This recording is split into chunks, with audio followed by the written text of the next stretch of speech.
They say that's pretty good.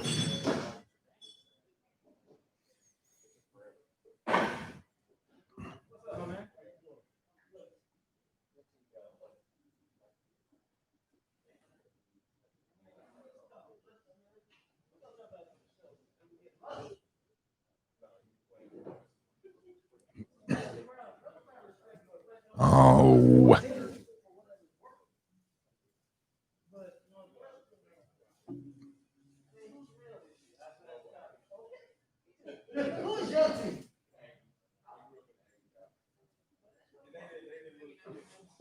Here we are. Yay. I guess we'll get going. I don't know what Jacques doing. We need Ohio State to lose. My Aggies, they will get inside. So yeah, it's going to be tough for you guys, man. We're going to get destroyed. Yeah, that's the thing. Because now with Ohio State, I just don't know how they would do it to where they could jump A&M other than 4, and we've already seen that, and they'll get destroyed by Alabama again. I kind of think that too. I think that they just may just destroy everybody that they've got. I don't know if there's anybody good enough to hang with them. Doesn't seem like it. Yeah. Yep. It's going to be difficult every year, man. Especially as long as Saban is at Alabama, and depending on what Auburn does, LSU, you got to deal with them. And then once every 10 years, Ole Miss or Mississippi State has a team that's decent. Yeah.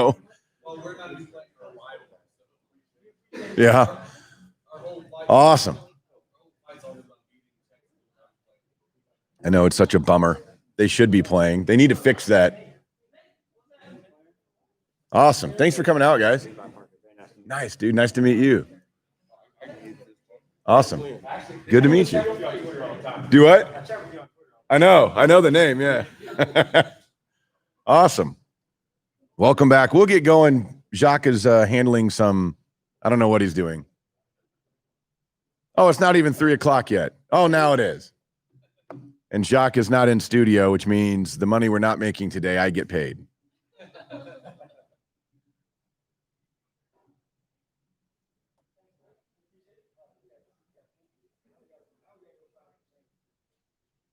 Got to find some change. Just buy more shirts.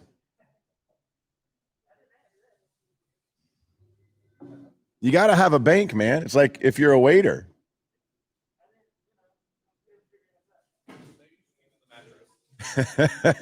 I mean, does anybody have more Ohio State gear than Jacques? Good Lord. He's got an Ohio State. You're wearing your Jam Session t-shirt, right? I think so, yeah. Yeah, he is. Okay, good. Man. Live and local. We'll get rolling. I know some of you guys are jumping in on the YouTube here. We'll get rolling here in just a minute. But we are out. If you are in the area and you're watching, we are out at Legal Draft. We're going to be here for a couple of hours hanging out. So come on out and say hello. Now we got special gifts. Oh, special gifts. This how it go down. See, sometimes the pastor used to say, you have to be in position to get blessed. And you don't even know it. You just got to be in position to get blessed. Man, I've been waiting for that for a long time. Hey, but you got to be in position. So if you're in position at 3:30, you might get blessed. Wow, okay. So we're going to do 3:30 then. So yeah, I just made it up just that quick. So this is kind of an impromptu thing here at Legal Draft, at least for you guys on YouTube. And of course, we're going to be doing this probably once a month somewhere. We're trying to get some different areas. I've been talking with Three Nations up in Carrollton to do a live show from that area. For those of you that are watching or listening that may be closer to that area, we're trying to do something in Fort Worth. We've had a lot of people that on Twitter have asked us, like, you guys got to come to Fort Worth. It's like, okay. I mean, look, with the holidays and with COVID and everything going on, we've got some plans for 2021, hopefully, when all this stuff settles back down, to do a little bit more and get out more often to where we can do stuff like this. I don't know if we'll do it every week. I mean, if somebody wants to pay us to come out, we'll do it every week, you know. But something like this is just fun to be out, be able to meet a few of you guys and see everybody. So I know a bunch of people had said that they were going to try to swing by today, whether it's on our Instagram or on Twitter. So if you're on the way, I don't know why you'd be watching YouTube live while driving. I just thought about that. Here's the problem with everything that we have going on, you know. So we do the podcast, and then we've been doing the ticket, obviously, the last few days when the main guys are out. And it's like, man, you forget what you're doing when. Like the other day on Thursday, we did, it was Thursday, because we recorded a podcast for like 2 hours and then had an hour break maybe and jumped on the ticket for 4 hours. I told Jacques, I was like, man, we're going to have to do a short podcast because I don't know if my voice, as crazy as this sounds, like your voice after you, okay, let's pull back the curtain a little bit. And maybe, I don't know if you do this, but I've been in radio pretty much my entire adult life. He's a professional. So whatever he's about to tell you, I promise you, I don't do it. I know. So, you know, when you do radio, as long as I've been doing it, you kind of you learn how to project and how to have some power in your voice that you don't normally have when you're just sitting around having a conversation, especially like right now with you guys that are here hanging out, because I want to make sure all you guys can hear us as well as talking to the people through the microphone. But it becomes one of those things, like that's not the way that you normally use your voice. So over the course of, I can usually do about 4 hours, 5 hours, but if you start to try to have that type of power in your voice for 6-7 hours, you can actually like feel that your voice is getting weak. Like you can feel a soreness in your vocal cords to where, you know, and that's why I was telling you that the other day. I was like, man, I don't know, trying to do that much talking, like that condensed amount of time where there's not really a real break to rest your voice. I mean, you hear about that with singers and stuff, and it's the same thing in radio with what we do. The way that you use your voice and you project and the power that you're trying to display, it can be hard to maintain for more than 4 or 5 hours at a time. Well, that's because you ain't talking even when you're doing the podcast, you're not talking the way you would talk if you're just talking to your friends. Right. Yeah. Because I have more energy in my voice because I get more excited. My friends don't excite me. Now, see, here's the other thing. And Matt, for some reason, will not adhere to this. And I got tired of talking about it, so I just roll with it. And he's like, whatever are you talking about, friend? What do we do on the radio?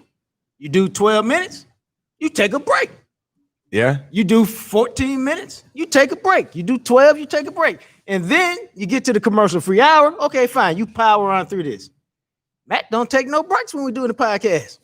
He's just, boom, let's go. And sometimes I have to lie. Like, I got to pee, man. Can we take a break? But really, what do you mean you have to lie? Really, so you're not really going to the bathroom? You said pull back the curtain. Let the people know. So you're letting me know. I didn't know this. You know, you could. This is awesome. So now you could just say, if you wanted to, you could just say, hey, man, I need a break.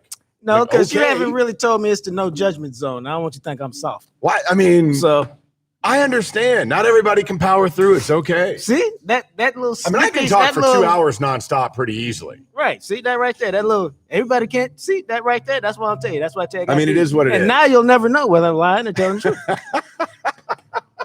I guess.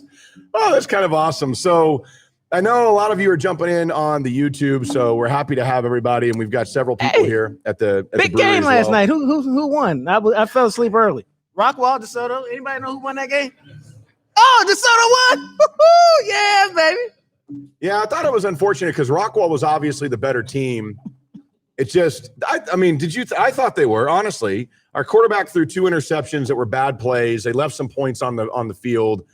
I was talking to Rashid. My buddy Rashid is I remember when we first met, and you're like, hold on. So you have a buddy, a black guy as your friend, named Rashid, who drives an Escalade. I said, stop lying, and man. played football at Grambling. Stop lying, man. You ain't gotta invent a black friend for us to be cool. But it's true. It's true. So my now Rashid is my friend. Like, you know, he's my friend because he texts me and doesn't text Matt on the same text. So it's just us. All right. Yeah. So I was talking to him after the game last night, and because Rashid is the defensive line coach at Rockwall, and that was rough. I watched the game. It was on CW 33 last night, and that one, It sucked, man. It got to a point, and I'll tell you this, and I know it's high school football announcers, but they were awful. They were horrible. Like, they were pissing me off, man. Like, at one point at the end of the game, it was something about, I think I tweeted this out. It said, and here we are, and Jacket Fight is about to die tonight. And I'm screaming at the TV. It's like, Jacket Fight doesn't die. It never dies. That's the whole point. Oh, and then get this. I doubt seriously anybody I'm related to is watching this. But if they are. So my cousins grew up in Mineola. Oh, okay. My aunt and uncle, my cousins, my aunt and uncle still live out in Mineola, which is about an hour and a half east of Dallas, next to Lindell and Quitman and out there by Tyler, kind of. Right. Mineola's mascot is also the Yellow Jackets, and they are also orange and white. Really? So last night, I posted a picture on Facebook of me wearing my Rockwall hoodie, and my cousins are like, oh, yeah, that's right. And I said, Jacket Fight never dies. They go, yeah. And they were like, Jacket. I was like, I don't know what you're saying. It's not the same school. I don't know. They're like, I remember singing the Jacket Fight song. I was like, we didn't have a Jacket Fight song. It's just Jacket Fight never dies. Now, what happened in that game last night, 30-27 DeSoto, is what I told Matt would happen. And when I tell him this, he'd be like, you told me that our quarterback would inexplicably throw 2 interceptions? No, I told you I don't recall that that. Rockwall had a couple of good players, elite level players, but DeSoto had more of those types of players. And at some point, they just had more of them, and they would make more plays, individual plays. Like the last touchdown, when a guy just jumps up and snatches it over somebody's head, he just made a play. Nothing they can do about that. I guess. The 4th and 1, then how where the 5-star dude blows up the play and then everybody cleans it up, that's just making a play at the right time. But it's a hell of a game. It was a good game. It's unfortunate. So Rockwall, who won their division, is out, made it to the state semifinals last year. And so this one's going to be interesting because Rashid was telling me that Rockwall most likely wins their division again next year and that DeSoto will finish second to Duncanville. And so they'll probably play in the second round of the playoffs again next year. Right. But then my son won't be hurt, so you'll really have no chance. Yeah, because he'll be a senior, right? Yeah. Yeah, so he'll be playing. That'll be cool. And then hopefully next year it'll be a little easier for everybody to get to the games and do all that type of thing. No, let me tell you what. Like, the reason I wouldn't even like next year on a Friday until football season's over, I'd be like, nah, bro, I'm good. All right. Fair enough. So I wouldn't even have that problem. Especially if it was in December and they were still playing. So that everybody that is watching, again, we are at Legal Draft Brewing, Legal Draft Beer Company in downtown Arlington. And for you guys that are out here on site, they're doing $8 flights for Jam Session listeners. And a little bit later on, I was talking to Greg, who's one of the owners here at Legal Draft, and he said he'll sit down. So if we want to do like a group flight and kind of go through the beers together, Greg's going to sit down and talk to us about the beers, kind of learn a little inside information on that. So I think that'll be pretty cool. So I just had a don't drink too much, but when you guys are ready for the flight, let me know. See, this is my first beer of the day, but this to me is like, makes me go from negative to even. So then now I can actually start drinking. Oh, what is it? This is the holiday beer that they have. Their Christmas ale or whatever. Did you just burp? I think I swallowed a hair. No. Yeah, so I had a few beers last night. You know how it is. You're like, oh, okay, that first beer you have the next day, you're like, all right, now we're even. Now we're good. Is that how it works? It is. Okay. All right. Let's get you more than one beer and you'll know. No, because I've got to drive home. That's a cool glass, man. And the worst thing you can do is be that celebrity mugshot on one of the local stations. I like this glass a lot. Yeah, you don't want that to happen. Well, when it's empty, I'll slip it in my pocket and then bring it to you next week. Maybe you should just ask Greg, hey, can I buy this from you? Hey, Greg, can I have this? Appreciate you. See, now you're not a thief. God, you can't just slip it in your pocket. No, let me say, though, as we get rolling here, and I know a lot of people are starting to jump in on the YouTube Live, and this is going to be kind of a random-ass show, free-flowing. And for real, like when you guys feel like you want to try the flight, everybody, let me know, because I don't want you to feel like, oh, I've had 2 or 3 beers and I can't sit here and drink anymore, because everybody has a different tolerance, which I obviously understand. Let's just put the time on it, man. Let's do the flight at 4:15. 4:15? That's an hour from now. You want to do it sooner? People are going to want to do it sooner. I mean, you drink like a beer every 30 minutes or less. I'm sorry, I put it on my beer drinking scale. Well, let's do it at 3:45. Okay. All right. That's 30 minutes from now. All right. So if you need another beer in the meantime, go get And one. then And I'll we'll go do the tweet flight. it out.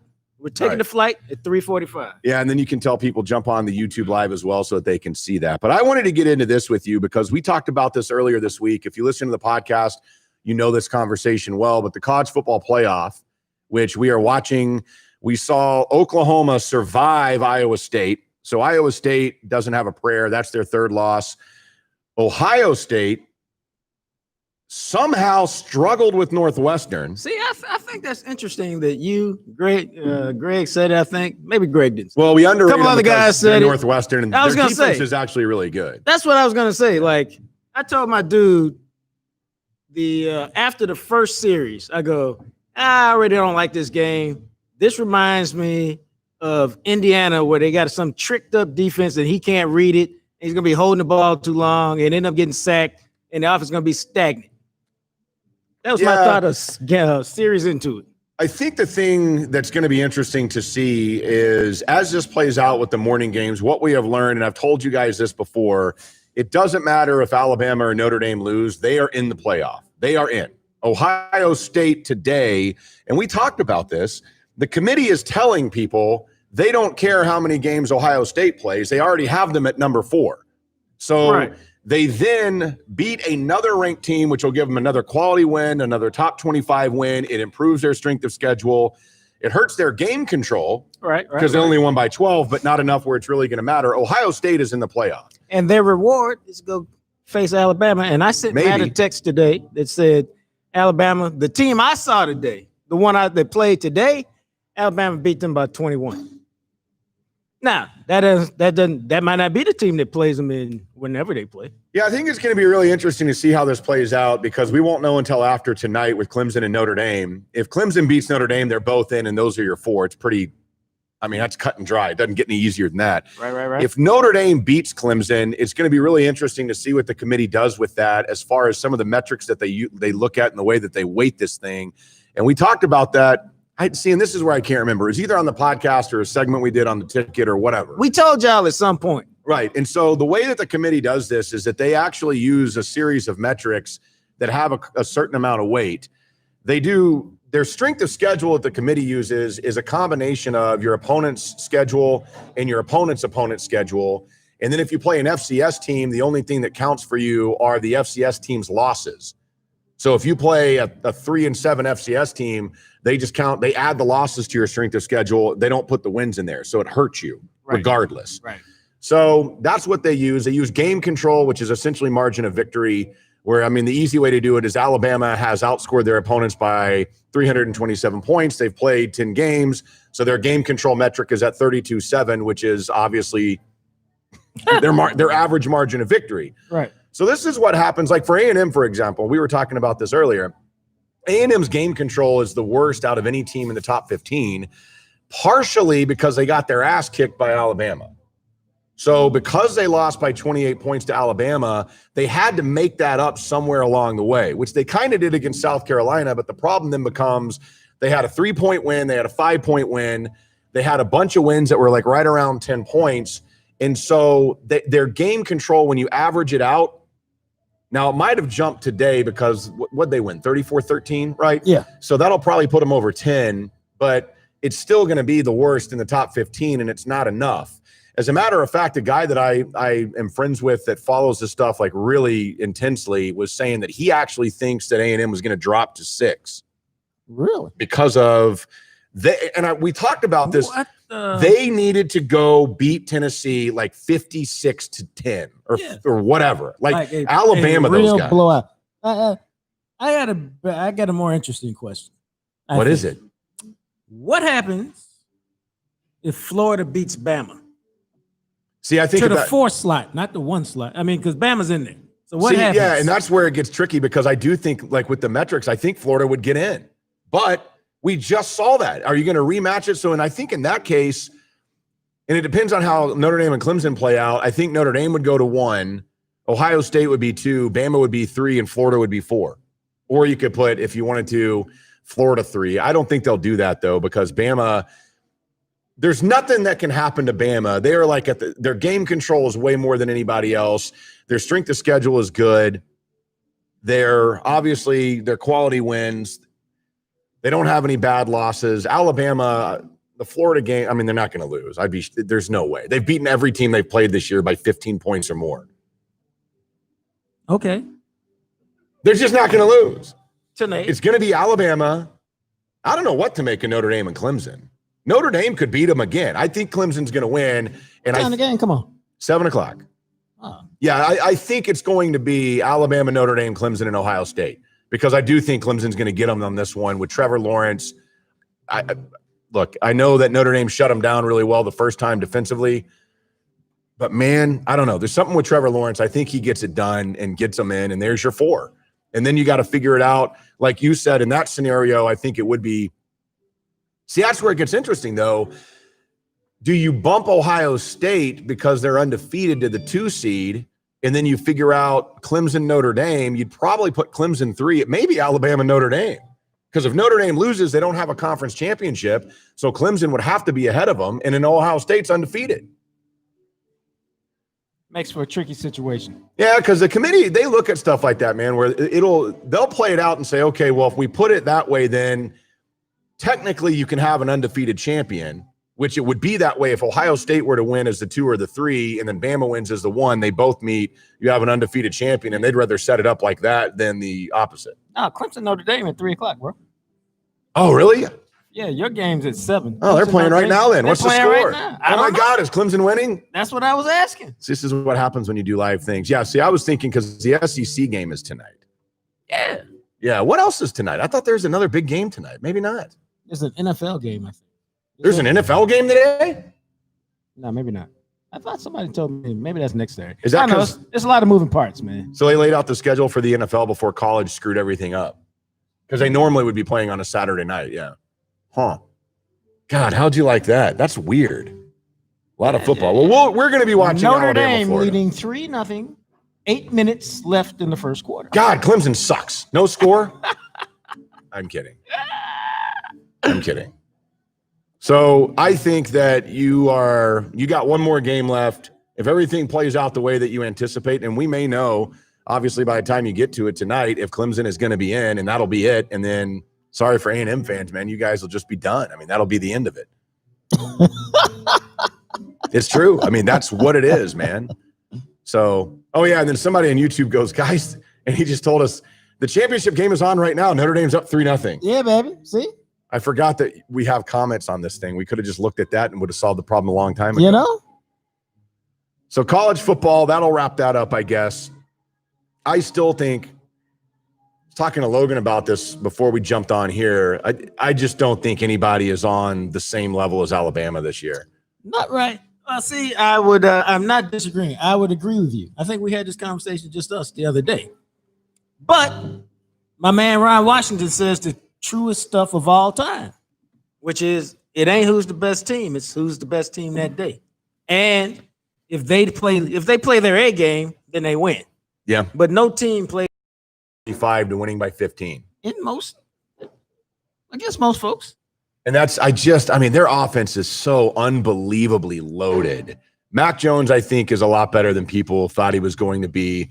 And Najee Harris decided to come back. And you look at these guys across the board, Devontae Smith. Like, everybody's like, oh, they lost Jalen Waddle. What are they going to do? It's like, Waddle's not their best receiver. Devontae Smith is the best Alabama receiver. He's better than Judy. He's the best receiver since Amari Cooper. Okay. And he might be better than Amari Cooper. I mean, Devontae Smith can do it all, man. That dude can ball. All right. I'm not disputing that. But we'll see. I still think it's going to be another one for the Tide this year. What is that, number 18, I think? All right. I'm not going that far. Yeah, I mean, these are not the 85 Bears. Now I hope they get their ass kicked. I kind of think they might be the 85 Bears, man. I hope they get their ass kicked. It's not. No, they won't. No. Okay, we'll see. They don't ever get that. Like, even when they lose, they barely lose. Alabama never gets their ass kicked. It's the most bizarre thing. We kicked their ass in 2014, rolled up 600 yards in that fake-ass defense. What was the final score? Blowout. No, I don't think it was. What was it, like 41-35? Yeah, I was going to say, it was a really close game. Like I said, blowout. God, if that's an Ohio State blowout, man, I thought you guys were bigger than that. But you know what? It's like you always tell guys in the locker room, hey, if that's how you see yourself, man, Don't allow me to put expectations on you. I expected better from your program. That's good. I'm glad you pay attention. That's nice. Well, that's awesome. Yeah. So somebody on our YouTube says there's 2 NFL games today. Yeah. Who is See, it? I'm just not NFL on a day like this with the college schedule that we have today. NFL is irrelevant to me today. I just have no interest in it today. I don't even know if I have interest in it tomorrow. That's the problem. So we're and again, for those of you watching, we're at Legal Draft Beer Company here in downtown Arlington. So if you live in the area, come jump out, hang for a bit. We're going to be doing a flight. They are offering a special on a flight today here at Legal Draft for Jam Session listeners. And coming up at 3:45, we're going to have a community flight. We're all going to get a flight together and we'll go through it, talk about the beers. That'll be the most exciting part of my day, probably. Tell the people how many beers you tried this year. 840. Yeah. So, which keep in mind, it's not like I'm 16 drinking. ounce pours. Wow. No, it's I do a lot of flights because we go to a lot of breweries and I try a lot of different beers. And I have a lot of friends that are really into beers. So we do bottle shares and things like that where you're just trying different stuff. And like I got this one buddy of mine named Ian. And that dude, every time you run into him, he had Pliny the Younger. That's how I tried Pliny the Younger. He had some of that, which is a really, really difficult, hard to find and get beer. He had some stuff from Toppling Goliath out of Iowa that is extremely rare. That's like $120 a bomber that he had with him. He's like, hey, you want to try this? It's like, yes, Sure. Yes, I want to try that. Are you kidding me? So it's stuff like that where you kind of run into different people along the way and you get to try some really cool things like that. But when I say I tried 840 different beers this year, it is certainly not 840 pints of beer. I would be dead. Or maybe not. That's an average of 2.3 a day. I could easily drink that. I don't drink every day. I think people think I'm like an alcoholic. I don't drink every day. But you make up for it on the weekend. I do. Yes. I drank 5 beers yesterday. So what? I'm in my own home. I can do what I want. if you have 7 beers, 1 a day. 7 beers. If you have 1 a day for the week, or you drank 7 on the weekend, at the end of the day, you had 7. It doesn't matter. Yeah, that's true. I mean, see, it gets to this point. I don't know how many of you guys think this way, but it's one of those things where as I've gotten older, if I drink more than 5 beers, then I don't sleep very well anymore. Used to be, I didn't have a problem with it. It'd be no big deal. But now I'm always like, problem is that I enjoy them so much and I like trying so many different things that sometimes like, whatever, I'll make it up the next night. That's my story. I got you. I was going to tell you before we went off that weird ass tangent on craft beer. So we're driving here, and the way that I came down off of 360 on Division. And there is a dude, and I just saw one. There is a guy in the parking lot of AT&T Stadium in the RV lot who is already tailgating. He had his giant cowboy flag out. Really? Yes. Really? And they had. You should have stopped to talk to him. Maybe I should have. But they had all their guys out, all these people, and they were out there grilling with their flags waving. I was like, man, did you guys time travel from like 1993? Like, you realize what this is, right? This team is horrible. Dude. They're not any good. So you need to talk. I'm going to open this table up because we have more people that are jumping in. They may need a table to sit at. Oh, so I got to talk. Yeah, you got to just get off your phone. God, I've been tweeting, man. you're like a child. No, I'm not. I've been tweeting out. Check my tweets. Greg has been retweeting them, or somebody from Legal Draft's been retweeting them. So I have not tried 848 beers this year. I have tried more like, thank you, more like, I did a math problem. I tried close to 100 this year. That's my calculations. And see, I was telling Matt that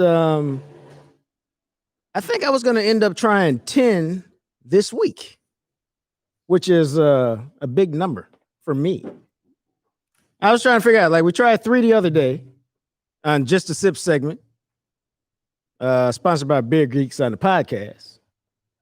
Then we tried 3 at on the ticket that we did last night. That's 6. We're doing a flight today. That's 10. I just tried a coffee beer lager, which was shockingly very, very good. Yeah, because Jacques doesn't usually like lagers because that's more of the style that gives you more of that beer type. Biscuity, bready, weedy, nasty type of beer. Versus the ales, which we talk about a lot, that have more of the esters and the fruitiness and those types of things that come through a little bit more with the way that beer's made. So that's like already 11 this week. You've had 11 beers this week? I just told you we tried 3 for just a sip. That is amazing. We tried 3 different ones on the ticket. We're doing 4 today. That's 10. We're doing 5. That's 11. We tried this one. That's 12. I tried the cherry vanilla stout from Lakewood. I didn't tell you about that. That's 13. And it seemed like I did another one because I got mad this week. I tried some other stout this week from my thing of stout. So that's 14 this week. That's amazing, man. Like, you guys know his beer story, right? I'm sure most of you. But you like to tell it. Well, I do because look, when you're as into craft beer as I am, and you go, I mean, you guys all know this if you listen to the show, where I go to all these different breweries. I have a lot of friends in the beer world. And so when we got to Atlanta, when we went a couple of years ago for the Super Bowl to do the show out there, and I told him when we land, like, I'm going to breweries. You guys can come with me or not. It's cool. That's what I want to do because I want to hit as many as I can in Atlanta while we're here. So we get out, and he's like, no, we'll go. And I've never, like, it's hard to explain. Like, I don't know how into craft beer all you guys are, but if you're really into it and you enjoy it a lot, you walk into a brewery and you order a flight, and then your buddy orders a flight, this guy, and he takes, I've never seen anybody in my life do this. He would take one little thing like this, put it down, and that'd be it. Well, it was nasty. And I looked at him and I was like, why did you order a flight? Like, you didn't even drink it. And he's like, when in Rome, do as Romans. I was like, so you're done? He's like, yeah. And so our producer that was with us when we were doing the radio show, Alan, me and him, because I couldn't, like, okay. So I tell him this, and I'll tell you guys this. Very rarely do you come across actual bad beer. Now there are some breweries in Dallas, Fort Worth that have put actual flawed beer out in the market. You rarely ever come across it, and most of you probably wouldn't know it anyway, so it doesn't matter. So I was like, dude, this beer is not bad. We can't just leave a flight on the table. The hell we can't. So I'm drinking 2 flights at every brewery we're going to. That was a choice you made. Well, I couldn't do it, man. I was like, so I'd have my flight, and then he'd order his, and I'd sit there and I'd tell Alan, I'd be like, you got to help me out here, man. But I was really ordering by name, like who had the coolest name. So the point of the story is to think of the guy that was like that, that just told you he had 13 different beers this week. Welcome along, little buddy. You made it. But that story, that just blows my mind because I've never, usually if you go to a brewery and order a beer, you'll drink, I don't know, half of it. I don't know. But to see a live human adult, I didn't even say adult that time. Yeah, that's good. He's like he was drinking a baby bottle with a nipple on it. It was wild. So well, then I don't know what happened, but I found I had that Whoopsie Hazy beer. That was the first hazy IPA I had. Yeah. And I was like, I need some more of this one because whatever this is pretty good. Yeah, and then I stumbled on, I don't even know. We must have done it for the show because even the first few I had weren't all that great to me. But I think I had that Amigo from I had some coffee stout. I think it was the Amigo from who does the Amigo? It's a seasonal beer. Hombre, not Amigo, Hombre. Oh, okay. Yeah. That was a coffee stout. And I was like, now this thing right here, that's good. Yeah, and that's interesting because I always tell people, and we've said this on the podcast many times, but I've always thought, because I've had a few friends in my life that are like, dude, I don't like beer. It's gross. I'm like, I bet you do. And then it becomes a challenge. Like, I'm going to find a beer that you like. And then I have all these ideas because I've always thought there's a variety of ways to get into the craft beer world. You don't have to jump in with IPAs, which is kind of what you were thinking. Like, oh, it's so bitter. I don't want this. Or it's too beer taste. You don't have to jump in with a Pilsner or something like that. there's so many different beer styles now that you have the opportunity, I think, to really find something that you like.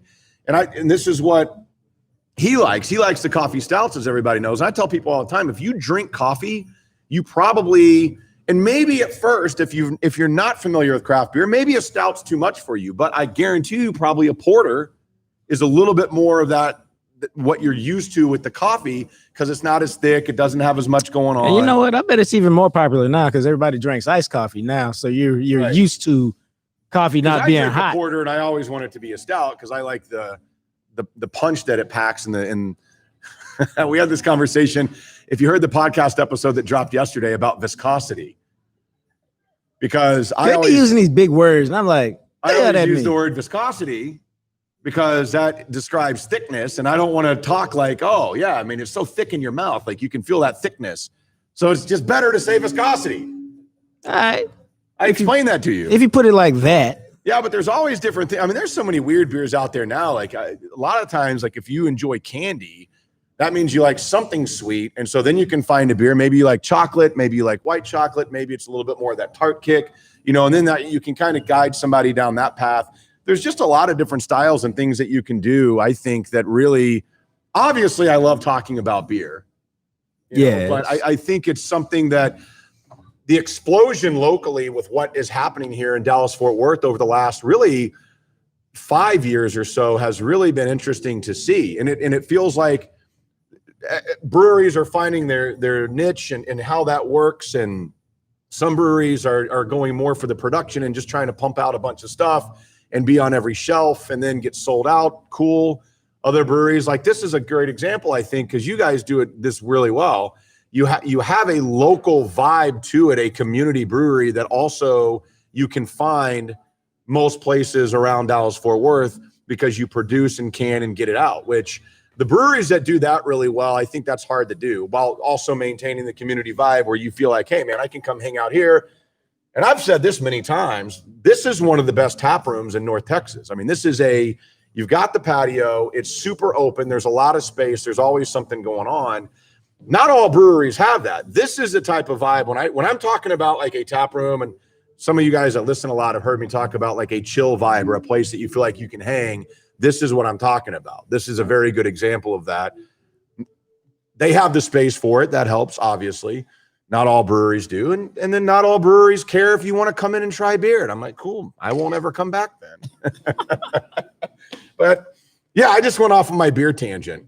But let's do the flight because we said we're going to do it at 3:45. So if you guys want to get up, and they're offering $8 flight specials, which is crazy. So if you guys want to go and get your flights, then we'll get that started here in just a few minutes, as we got to take a break here for a second because I have to pee. Oh, or is your voice just worn No, I out? legit have to go to the bathroom. But we'll be right back. If you're on YouTube Live, hang out, and we'll be back in a few minutes, and we're going to go through a flight of beers here at Legal Draft. Awesome. Yeah, I'll do a water. Club soda. Thank you, sir.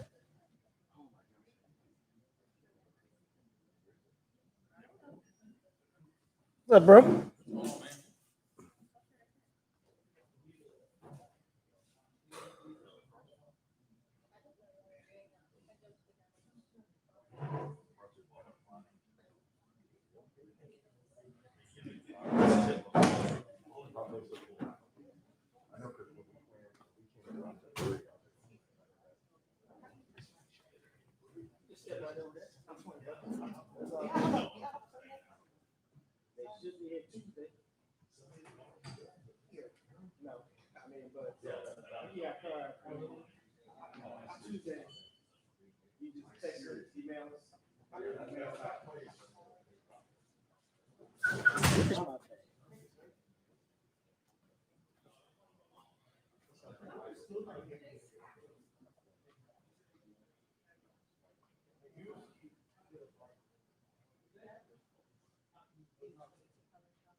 You guys can decide where best not to spill on these things.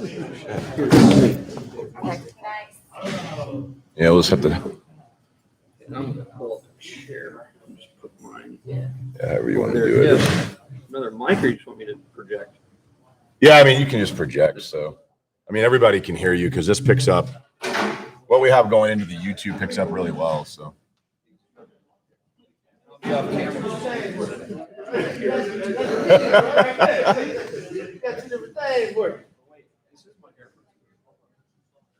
I know I just wear a hat every day. Your story about 5 years and you don't do so well reminds me of a story.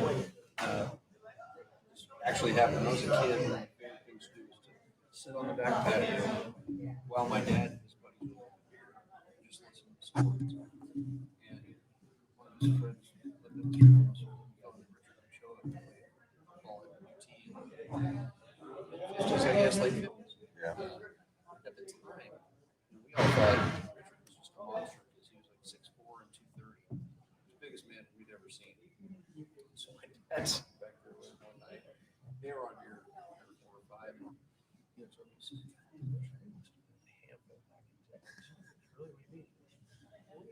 he was like,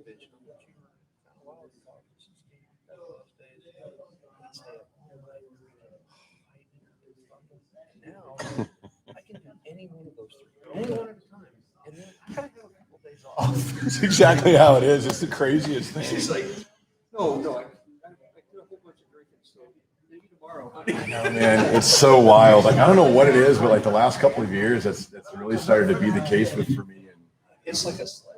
it's just, I'm like, man, really? Like, come on. Or even worse, the like 4 or 5 used to be on That's the thing. Yeah. now. I got a truck. No, it's ridiculous. It doesn't get any better. Hell, you 41. yes, that was 60. Yeah, that's. And it doesn't progress in a linear fashion. It goes exponentially. Yeah, that's the problem. And, you know, because a lot of the beers that I'll drink, I mean, they end up being, because I'm not a huge lager guy. And so most of the beers I drink, you know, I like stouts and hazies and IPAs and West Coast and stuff like that. That end up, Lots of stuff. right. Yep. And that's the thing is, man. And then those higher ABV ones, man, you know, where people are dropping out like 13, 14% stouts. And you're just like, And those are especially dangerous at that 12:30, 12:45. Nothing sounds like the best. yep. And it is until it's not. That happened to me last night. I was like, I'm going to do one more. My girlfriend was like, really? I mean, yeah, come on. Crack open a 13% stout. I'm like, what am I doing? But it was really good. What'd you do that Last night. What'd you drink? I had an OG buff from False Idol. I've had that one, right? Yeah. I forgot what else. Also right on the other side of your Oh, thank you very much. Did you take the The picture. I did not, but you are welcome to. I've got a new way to do this. I'm trying, man. Up 7-3 Clemson, end of the first. They had a turnover. They are on their way. Now that would be impressive. Hey, who the hell is that guy? Man.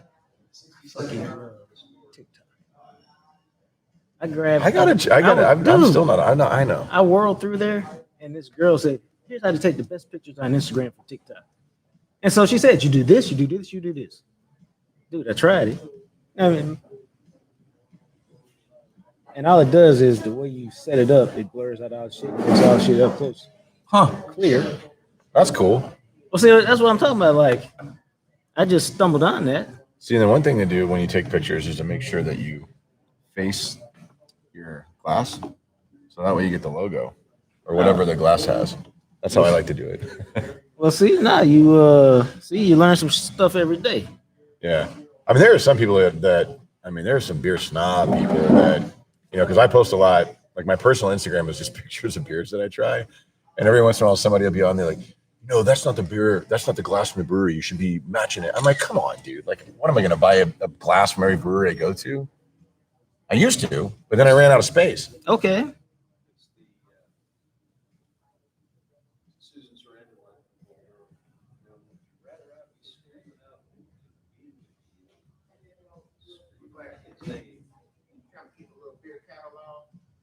Untapped. Well, yeah, I use Untapped, the app. So then You on there? I can check everything in that way, and I do it because I like to just write like a little note or whatever. I usually remember the beers I like a lot and the beers I can't stand, but all the stuff in between, sometimes you'll be somewhere. And then I get curious because I think it's interesting to see how your tastes change over the course of time. Where there'll be a beer like 3 years ago I loved or whatever. It was the first time I was exposed to whatever hop or who knows. And then you go back later and you're like, man, really? God, I thought that was a 5? Huh. That happens. And in the reverse, there's a couple of beers. And I think this happens with everybody is when I first got into craft beers about 8 years ago, maybe 9 years ago, whatever, and then you don't really have that much of an understanding of it. So like years later, you go back and have some of those beers again and you're like, oh, this beer's way better. Like, why did I think that was crap? Awesome. Right. And then there are some, there's some around here that I think the quality has dropped since they've made certain moves. That happens. Yeah, it's called Untapped. It's a good way to do it. Correct. Yeah, it's UNTAPPD. Yeah. Man, that smells delicious. Oh, you guys hanging out on YouTube. Appreciate you hanging. We're going to have a fantastic beer conversation here. Uh-oh. What?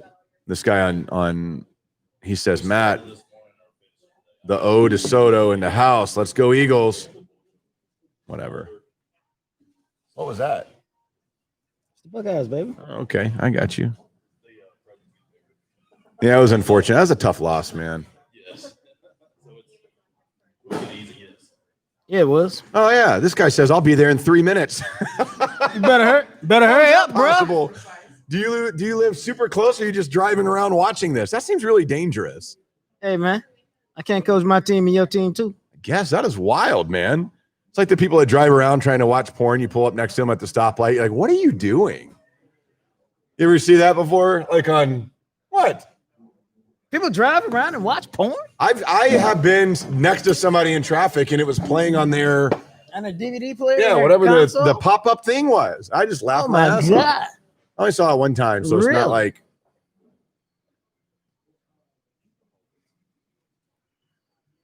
All right. Well, still waiting on a couple people, I think, to get going here, because this is going to be awesome.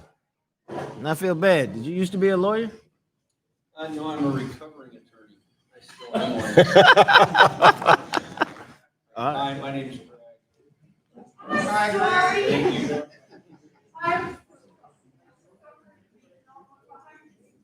Hence, legal draft.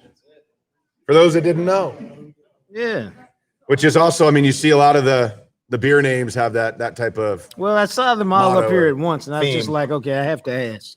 Yeah, one time we had legal blonde, sorry, prosecuting a case against the accused, charged with smash and grab. He was presumed innocent. The trial was in front of the Chief Justice. I've got the Chief She Justice. didn't do her job right, and the defendant would be allowed to go free and clear. Well done, well done. God, how many beer names did you just use? That was only 6, and I've had to come up with more than 70 of them. Wow.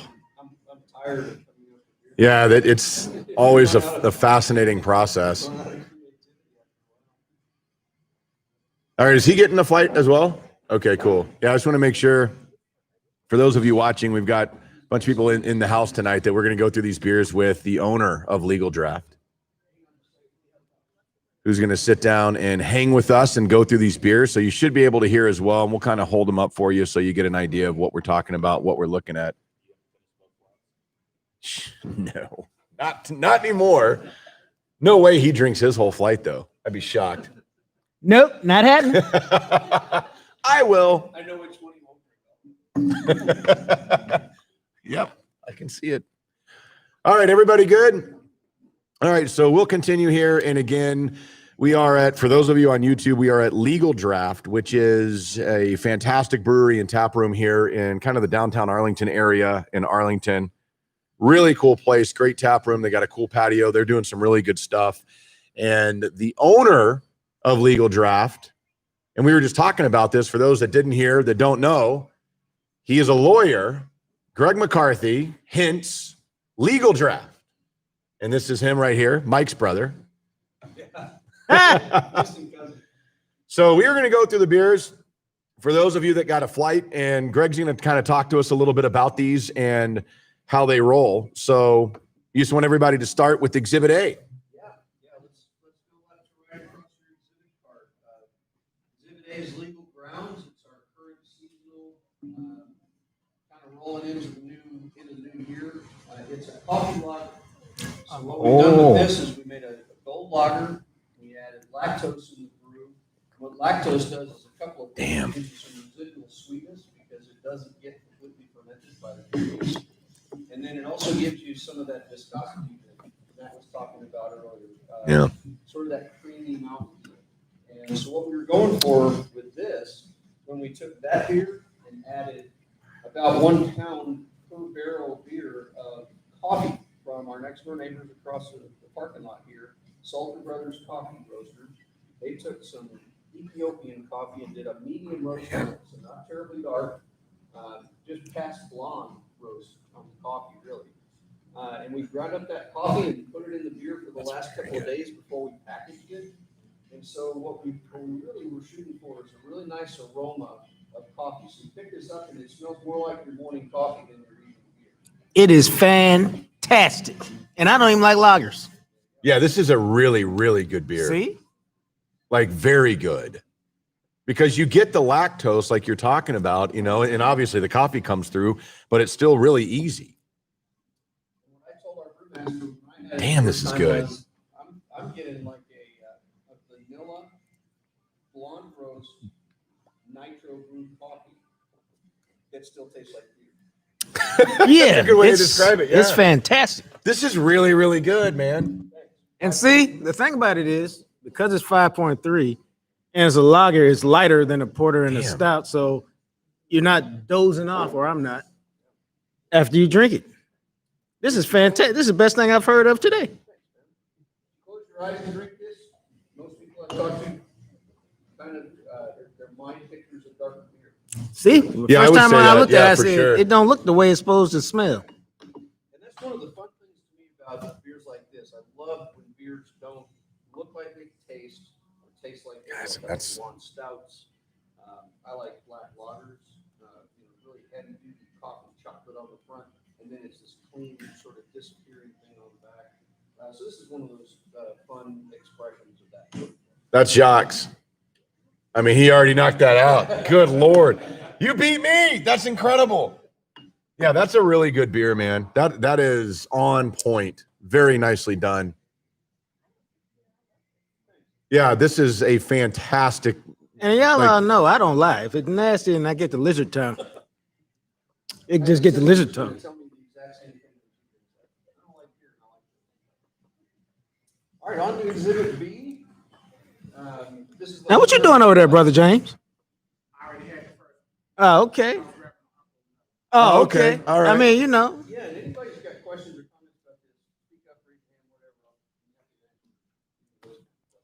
God dang, that's good. Hungary Hefeweizen on Exhibit B. This is our version of a wheat beer.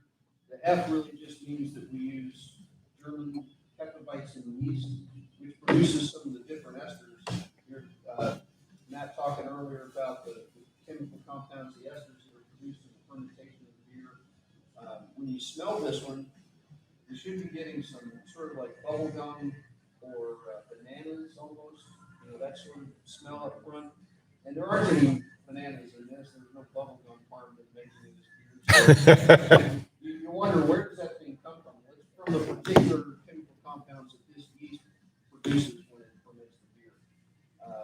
And that's a hallmark of the hef. If you don't have hef yeast, you just have ale yeast, and you brew a wheat beer, it's still good. You're just gonna better than I remember. that particular component. Some people like it, some people don't.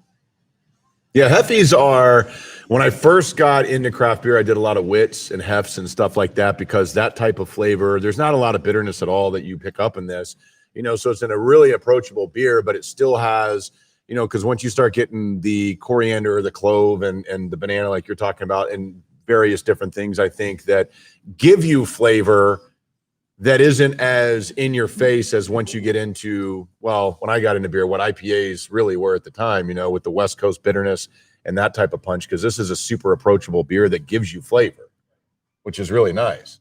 This is really nice, dude. I made the first version of this in my garage. Batch A was so bad it went down the driveway, and there are still stains. There's some extra parts of the driveway. It was just awful.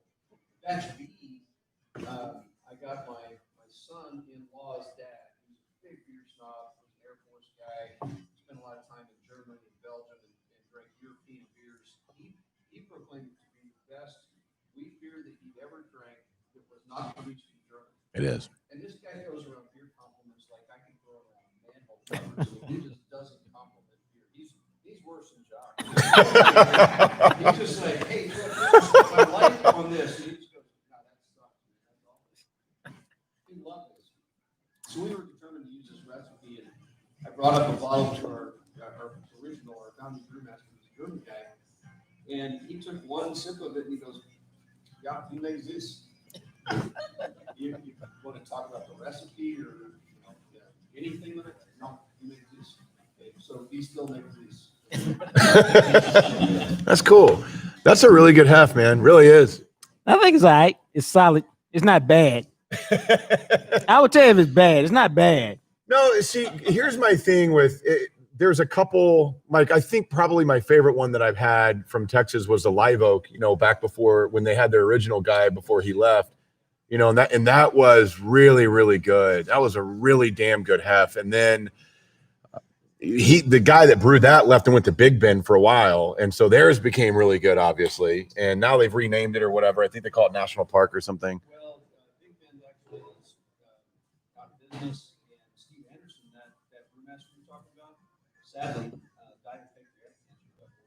Man, I didn't know that. So that's horrible. Yeah, and the guy that's brewing down at Live Oak is doing a good job. I still think there's this really Yeah, it's really, really good. fantastic beer. It's still the gold standard of beer.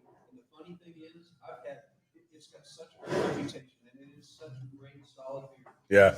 I will walk in, if I don't do it anymore because I'm not that big of a but I walk into an account in Austin or the surrounding areas, and I'll send them on this.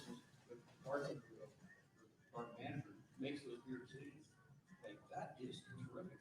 I like that better than Live Oak.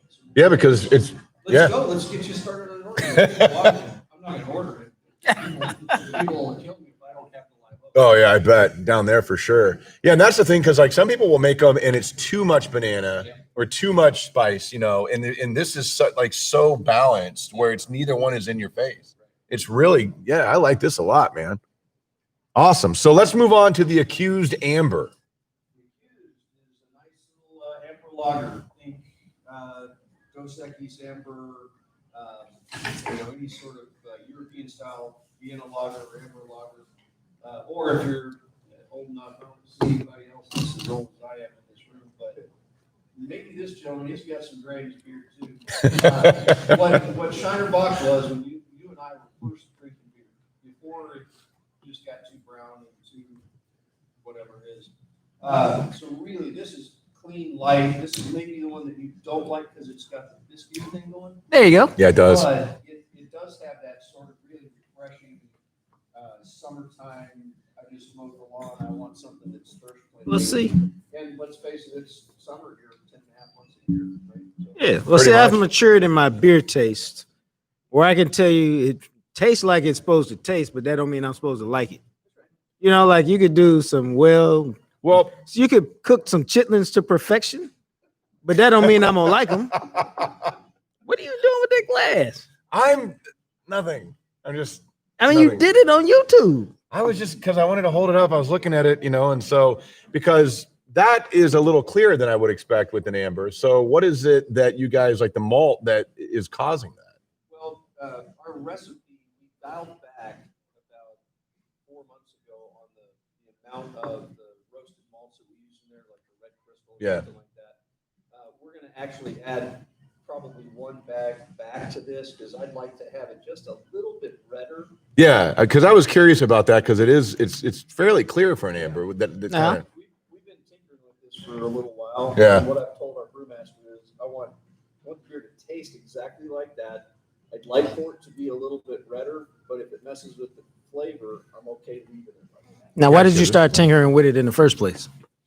Our original recipe, I think, got to be a little bit too sweet because of a couple of malts that we're using. In particular, there's one called Melanoidin, leaves too many unfermented sugars. It gives a really nice color, but it got to be too sweet, too malty, kind of too much like a caramel bomb. And not only did I sort of want to dial that back a little bit, but that particular beer, when if it's in a package and it's getting a little bit older, if it's been on a shelf for 4 or 5 months instead of 4 or 5 weeks, then it starts to really start to. Oh, okay. Taste profiles that aren't so good. So long shelf stability. Whoops. For a brewery like us, that packages beer and puts it Yeah. in the grocery stores that makes sense. is huge.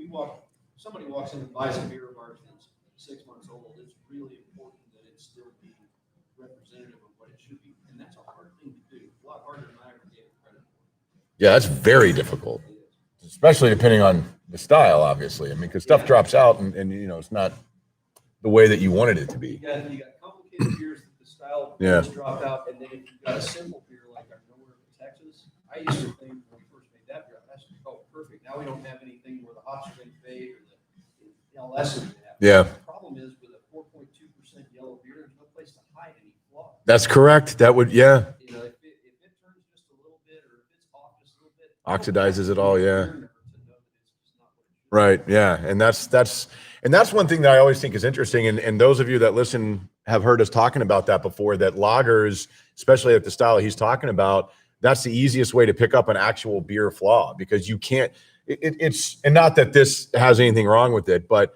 when you have a darker beer or something that you haze up or whatever, you can kind of cover stuff, you can add, because you can, whatever you want to kind of mask that. But with a legit lager like the Nowhere But Texas, I mean, there's nothing you can do. And so if there is an off flavor, and I've talked about this on the podcast before, where diacetyl or something like that, which is like a buttery taste, which I'm very sensitive to, can come through, or there's a variety of different flavors. Some of them taste like green apple. One of them will taste like cream corn, kind of, just different things that is an off flavor that's not supposed to be there. Now you got to really kind of be in a beer, I think, because I've had somebody that had a beer and I was like, dude, this is like drinking straight diacetyl to me. And then somebody that was at the same bar with us was like, ooh, this is really good. I like that buttery taste. Because there's nothing, you can drink it. It's not going to hurt you. It's just not what it's supposed to be. And man, I'll never forget. I was at Well, they no longer exist. I was at Luck over in Trinity Groves, and they had, I can't remember. Oh, I remember the brewery. I won't tell you who it is. Doesn't matter. And I had a beer, and I told the bartender, I said, get a straw and taste this. And if you say a certain word, then I'm not drinking it because, and he dips his, and he tastes it and he goes, oh, it tastes like butter. I was like, yeah, that is a flawed beer. You should not be serving this. Like it was straight, like literally like drinking a glass of melted butter. Like, I don't even know how nobody else had pointed it out. I was like, oh my God. He's like, man, yeah. And so I explained, I was like, dude, this is whatever. And he's like, really? I was like, yeah, that's a, and you know, look, nobody does it on purpose. Nobody's trying to do that. From time to time, it happens. I think sometimes, and you'll probably agree, I think we're getting to a point in the DFW market where in the last 18 months to, well, before the pandemic, you know, where the quality of beer, if you're not on that, then and that's why we've seen some of these breweries locally that have dropped out because they can't keep up with the quality, or they will force, and I get it, you know, it costs a lot of money if you got to dump a tank, you know, but some of these breweries that don't, you run the risk of, okay, you can put that out on the market, but there's enough people that are getting more educated about beer now that when they have that, they're not going to go back. It's the hardest thing is to be able to consistently produce beer that is on point for style and of the highest quality to make it time after time after time. And I love to hate on Anheuser-Busch. Right. I do. And I think their marketing practices are despicable. But what they do really well, they make that beer, Bud Light, that tastes the same every single time. Right. That you get it. And it doesn't matter whether you got a beer that's produced in Houston or St. Louis or Los Angeles or Hong Kong or South Africa or New Zealand. It tastes exactly the same. Now they spend a raft of money Right, yeah. to make sure that they do that. And their volume allows them to do it. But give the devil his due. That is an engineering masterpiece that has to be pulled off every single day. And they do it, and they've done it day after day after day for decades. And that's something that's crazy hard to do for an operation our size consistently for weeks and months at a time.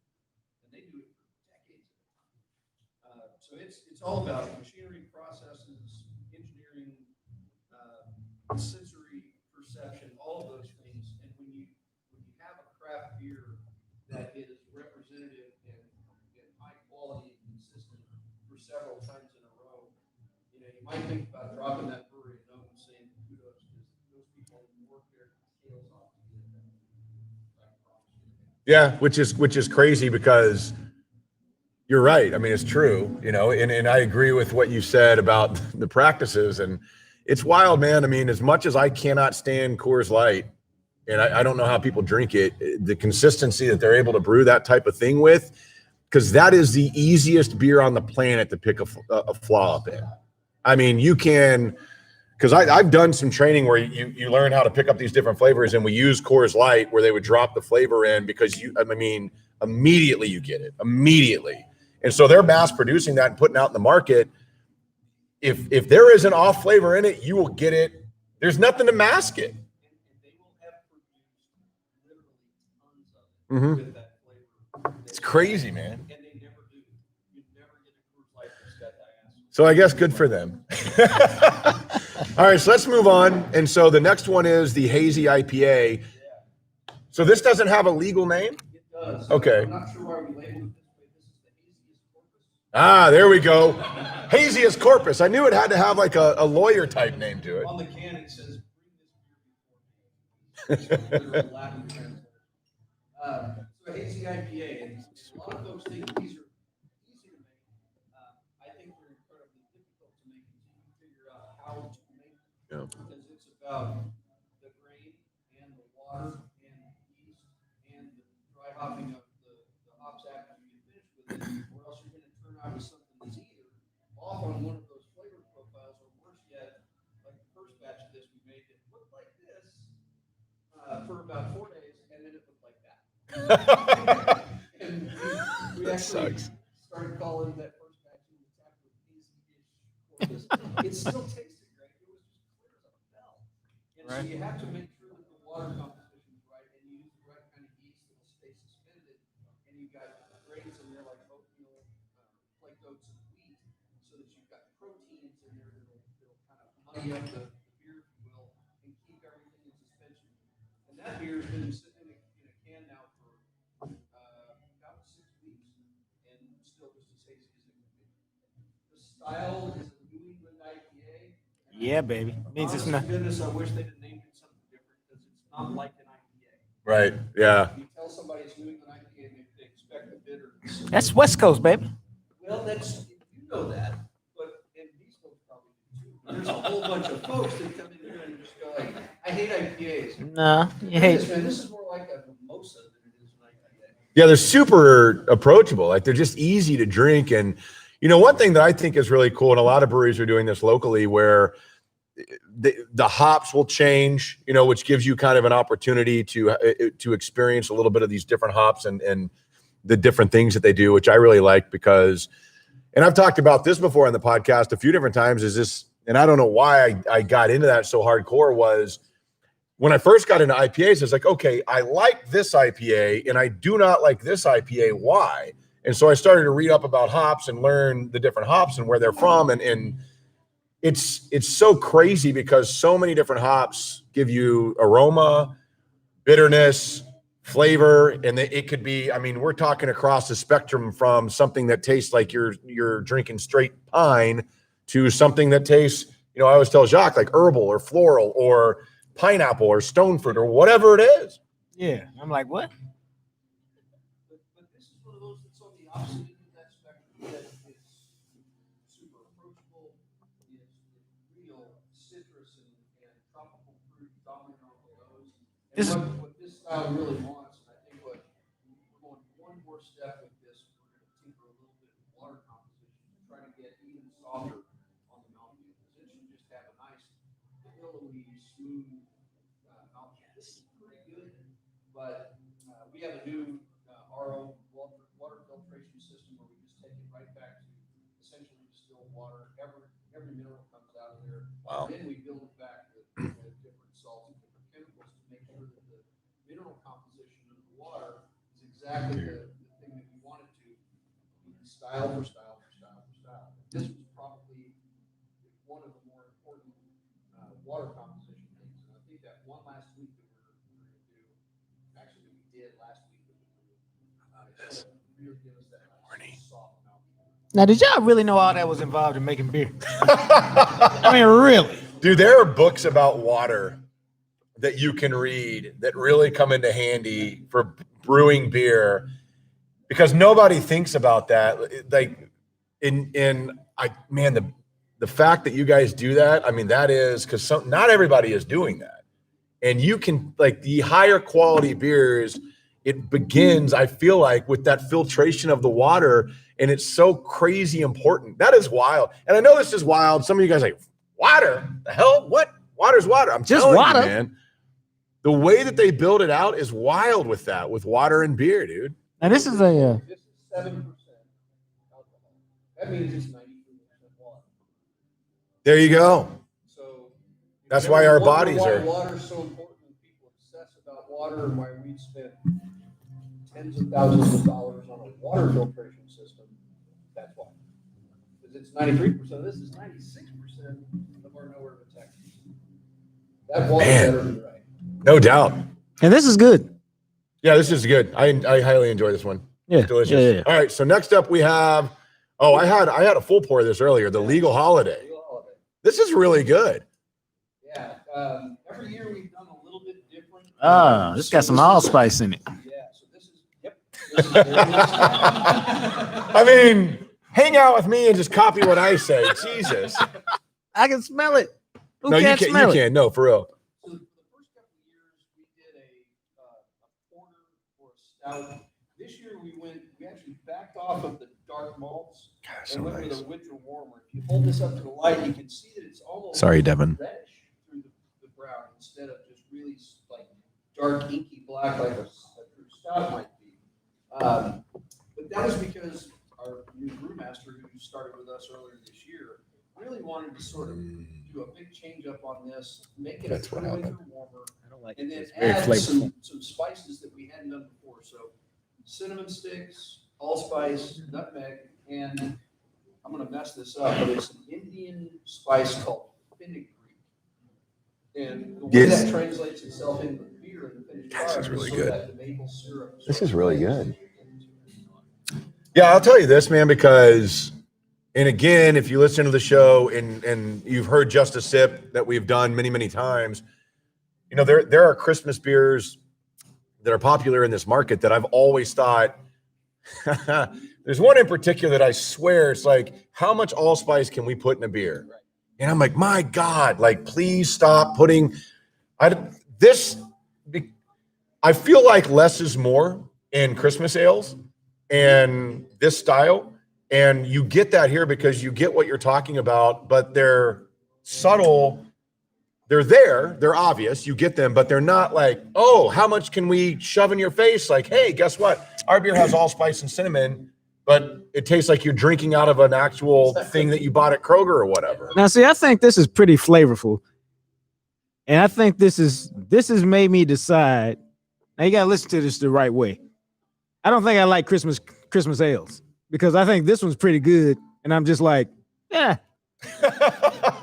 But I think it's pretty good because it's got a lot more flavor than the other ones I've had. It's Well, we just it's in had one between. yesterday. That's what I'm saying. It's in between flavor, which is what I was looking for. It's 'Cause been I've had around some for that have too 25 many. years. And some that's kind of flat. Right. But I think I just don't like Christmas ales.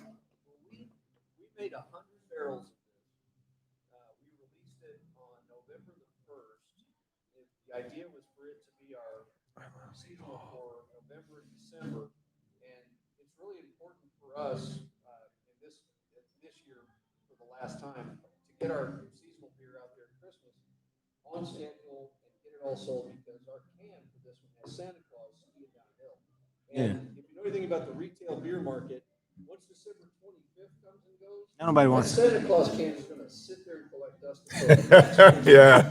And so we wanted this to get out there and we were hoping that this would take off. We made 600 barrels of it. We did our usual split. We did about, that's about 600 barrels. Sorry, we did 100 barrels. That's about 650 cases of beer plus the draft. And we didn't have a drop of it except for what we have left, which is I'm speaking directly to you and I love all of you. And 2 half barrels that are backing it up. Everything else was gone from our facility before Thanksgiving. Wow. Which Nice. is terrific. Now, I heard from somebody who said, well, I guess that means you didn't make enough.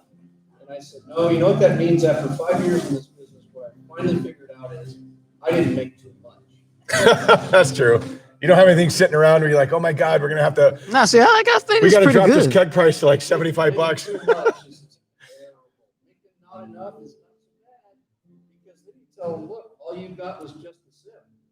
You got to order early next time. Just a sip. Not the whole thing. There it is. Just a sip. Awesome. Well, Greg, thanks for doing this, man. Appreciate you sitting down, going through these beers. Greg McCarthy. Hope you guys enjoyed that. Very cool. That's not something most people will get to do, to sit down with the owner of a brewery and go through his beers. So we're very special people. Like all of us, not us, like as a collective, like all of you out there along with us. But yes, man, really good. You drank the whole flight. Have you met me? I know. I was about to be like, do I need to drink yours? Well, you can see I like the hazy. The hazy's really good, man. I just didn't want to drink it all. And I told you, I thought this was pretty good for what it's supposed to be. I just think I don't like Christmas ales because I drank the Right. same much as I did the hazy. Do an untapped class. They would You never really have. do. That's, I know exactly what you're talking about, and it drives me insane as well. What is he talking about? He is talking about, so on Untapped, which if you are a craft beer fan, it is an app where you can check in the different beers and you can make a note and you can rate them or whatever. And what happens is you will get somebody and see, you've come up, like I pulled you along because it drives me insane. It does. Somebody will sit here and say that, for instance, like somebody other than Jacques, because now he knows, will get on Untapped and rate this beer a 1. I don't like it. And so they'll rate it like a 1. And so then what happens is say 3,000 people or whatever checking the beer. And so the average comes up. And if you are out and about and you're looking like, oh, I don't know, man, that only has like a 3 rating. I don't know if I want that, because people do this. The problem becomes, and I do this all the time, there are beers I do not like. If it is made correctly and the beer is what it's supposed to be, I will rate it highly because it is what it's supposed to be. And I will put on my check-in, I personally do not care for this, but they nailed what this beer is supposed to be. Instead of rating it a 1, you're like, this beer's not any good. It is good. You just don't like it. Yeah. And you'd be surprised how much that affects the marketing and the general, because not everybody is really, really into beer. And I'm telling you, man, people will get on there and they go shopping and they jump on the app and they're like, I was going to get that, but I guess not. It's true. Oh, it happens to everybody all the time, not just us. But 3 years ago, we put out a black lager, black letter log, and it's a lager beer that's made with dark roasted malt. I love you. So this guy gets on Untapped, gives us a 1, and unfortunately gave a description. But it was like, man, I was so fired up for this beer, and then I smelled it, and it had all this coffee and chocolate note, and it was awesome. And I took a swallow of it, and it just filled my mouth with all this coffee and chocolate and richness and deliciousness. But then there was no aftertaste, man. It was just gone. This beer sucks. What? And I wanted to say, What are we I doing? think what you meant was nailed it. but the Dude. example, really, my favorite Untapped example is Michael Peticolas. They have a shirt that commemorates this because they had a Best beer. beer ever. Yeah, best beer ever. 2. Well, and so this is what's really interesting is, like, I will never rate a beer unless it has a flaw in it underneath a 3. That's just my thing. Because I'm like, okay, I get what they were trying to do. I feel like they missed, but there's nothing technically wrong with this beer. So it is what it is, right? So my brother, Chris, he might be on YouTube Live. He said he was going to jump on. My brother, Chris, is on Untapped. And he is the guy who rates beers like a 0.5. Like, this beer's horrible. And I've told him, I was like, dude, Stop doing that. He's like, well, I don't like it. I never want to drink it again. And I want to make sure when I pull it up, I remember, I was like, you could put that in the note. You could rate, yes, this beer tastes like whatever it says on the can, but I want to make it a whatever, But it is what it is. Anyway, thank you, Greg. Appreciate it. Thanks, bro. All right, so we continue, and we do this on our YouTube live shows a lot. We haven't done a YouTube live show in like a month. We need to get better at that. Well, that wasn't really our fault. That was not our fault. That's a story for a different day. But The lies we hear from other folks. like, are you done drinking for real? Yeah. You're not going to have any more of those. Nope. All right. So, it's got to make sure. We always do a live Q&A on our YouTube. And since there's a lot of you guys here, if you have, it could be anything. If you want to ask a question about the show, about us, about sports, whatever it is, I guess raise your hand. And if you have questions about anything, we always go around. We get some good stuff on the YouTube Live. And of course, if you guys that are listening or watching on YouTube Live are welcome to do this. Oh, thank you, sir. Wow, look at this guy. Anybody have a question about it? Yes. Platonic. Wait, hold on a second. He is asking if our relationship is what? Platonic.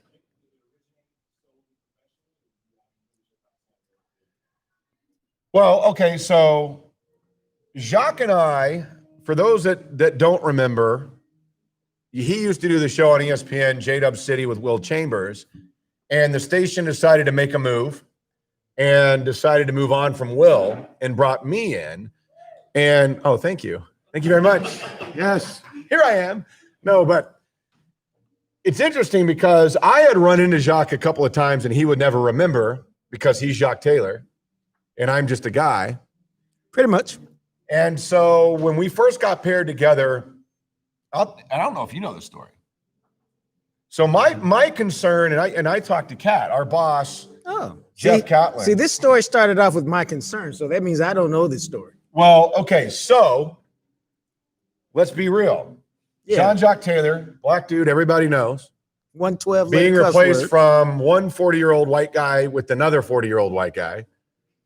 And so I said, I mean, this is interesting to me that you want to make a move. Now, I like Will, nice guy. I'm not going to say anything about him, but Kat looked at me and said, hey man, make it happen. I said, oh, I'll make it happen.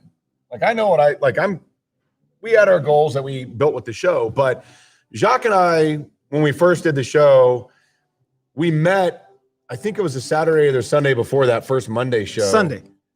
And we met up at the station where we kind of met really for the first time. And I think you got the idea in that meeting that like, I wasn't trying to be a journalist or a reporter.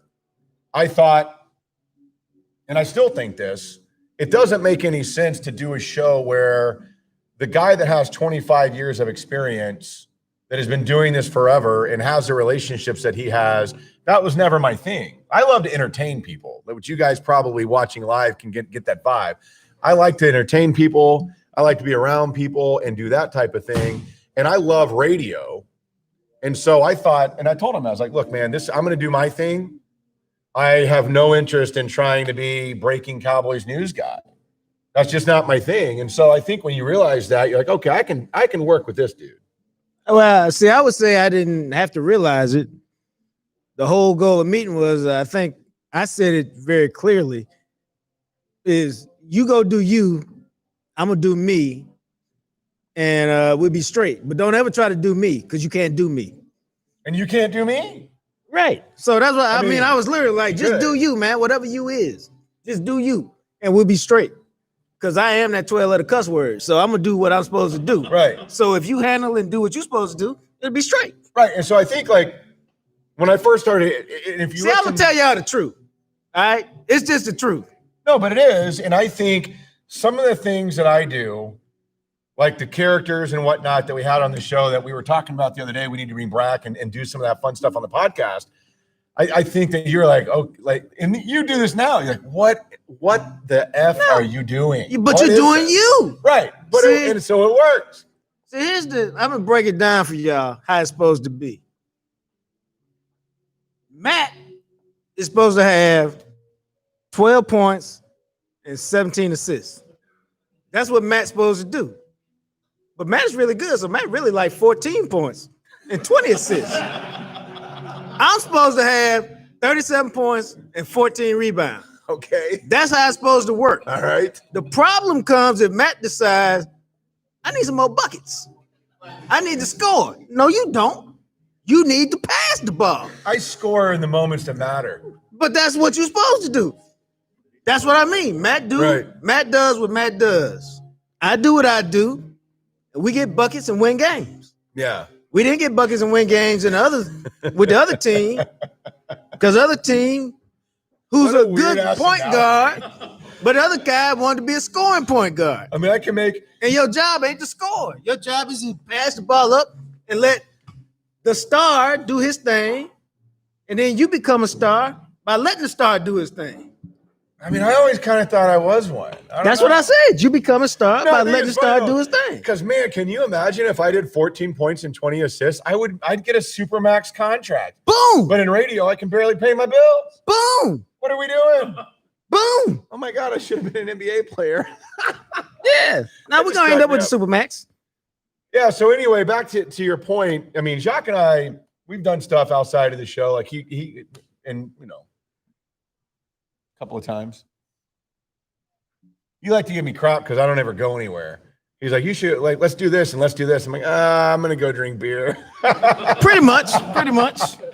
So that's what it is. But no, I think we have a friendship, and I think there's a mutual respect for what each other does. Right. That works, and that's been something as we had, and those of you that know the podcast already know this story, but the reality of it is we did not get let go from ESPN because we did anything wrong.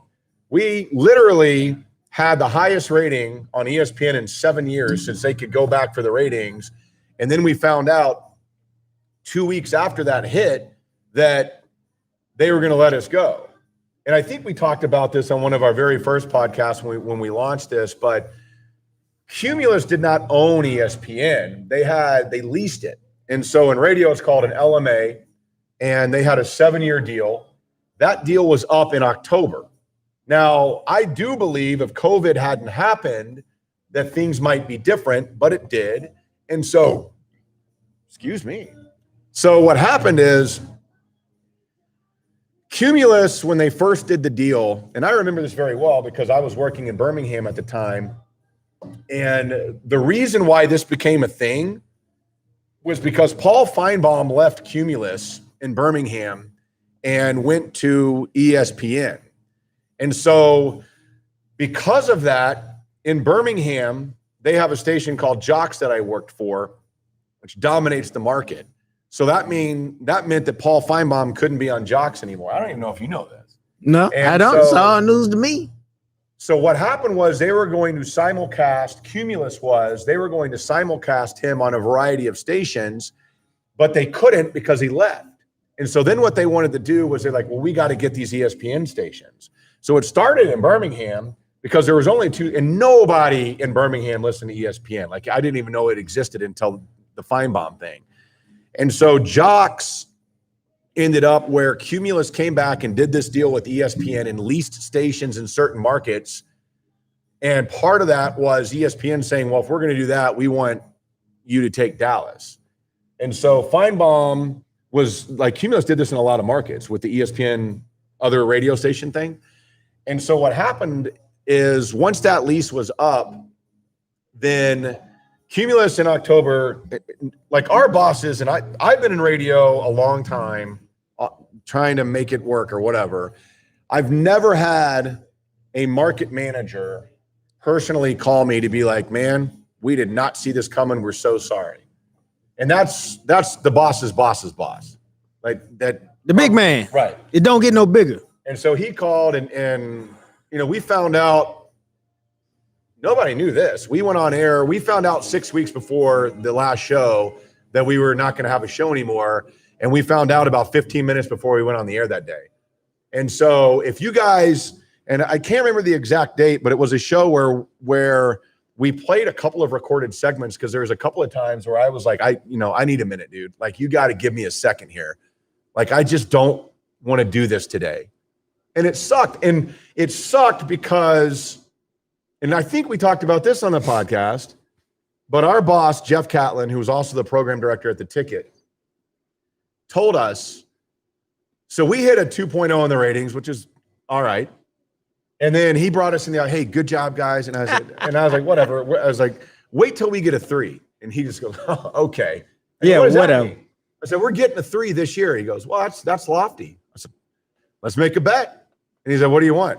And I don't know why we agreed on this, but I said, when we hit a 3 this year, you got to buy us a bottle of Johnny Walker Blue. And then sure enough, we hit over a 3, and he called us in and we got a bottle of Johnny Walker Blue. So good for that dude. Right, But right. the whole thing of it that was really weird. And this goes back, I'm getting there. This is a weird ass. I took a cul-de-sac and got lost in the neighborhood. But we have a really good show. People were hearing about it, and then we got screwed. Through no fault of our own, it's the business, is what it is. So Jacques and I decided that we both believe in what we've got, and we have something here. Let's continue to try to grow this. And I think I've talked about this, but when I was 19 years old, I decided I wanted to do radio. Podcasting wasn't a thing back then. And so I'd always looked at podcasting and I'm like, I don't know, man, like radio is for people that can do radio and podcasting is whatever. For people who can't do radio. Pretty much. And so now that the world has grown and you're starting to see like Joe Rogan and some of these other podcasts where it's actually becoming a thing, and a lot of people listen to podcasts, and this, because of the pandemic, I started listening to podcasts. I was like, I think we got something. Let's continue this. And so that's what we're trying to do with the podcast, trying to grow it with local sponsors like Logan, trying to come out and do some local things like here at Legal Draft where we can meet some of you guys, because it really, and we say this and everybody's like, you just say that. We really appreciate that you guys came up here today and took a part out of your day to come and hang out with us and support us, because that really matters to us. It really does. And I think that, as we try to grow this, that's one of the reasons why we're doing The Ticket. And people, and I really appreciate that. But The Ticket is The Ticket, and those guys have lifetime contracts. Not really, but they're very long. And they Might do as a well great be. thing. I've known those guys for a long time, and that I grew up listening to it, and that was what I wanted to do. And I realized probably not going to happen on the ticket unless somebody dies or Mike retires, right? But you know, the funny thing of it is, we're really doing the ticket because we want to help it to promote the podcast, because I think this is a phenomenal avenue for us to really have creativity. We own this. We started our own company, JaM Session Media LLC, which is what we do with all this. Thank you. Yeah. And it's, you know, we really believe in this, man. And we're going to keep doing it as long as you guys keep downloading it and tell your friends and we expand it. But, you know, that gets back into the long-winded answer. God, this is the longest answer to a question of all time. No shit. We have a good relationship and we're friends, and everything that we went through, I think, has brought us to this point where we actually, he does what he does, I do what I do, and it works together symbiotically. And yes. Oh, see, even on the business tip, it works out like that. He does what he does, I do what I do, and we straight. Matter of fact, I don't even think we talked about it. It just morphed into that. You know? I mean, really, that's how I did. Like, I don't really think we had a conversation about it. So 28, like a 15-minute, we just did a segment on a question.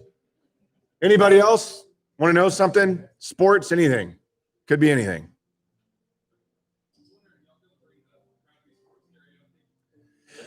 Yes, Sucky Sports Karaoke is something that it's a lot easier in a studio with the way that the radio station was set up. And so as you can see, like, we've invested in some of this that helps us to be a little bit more of a professional sound.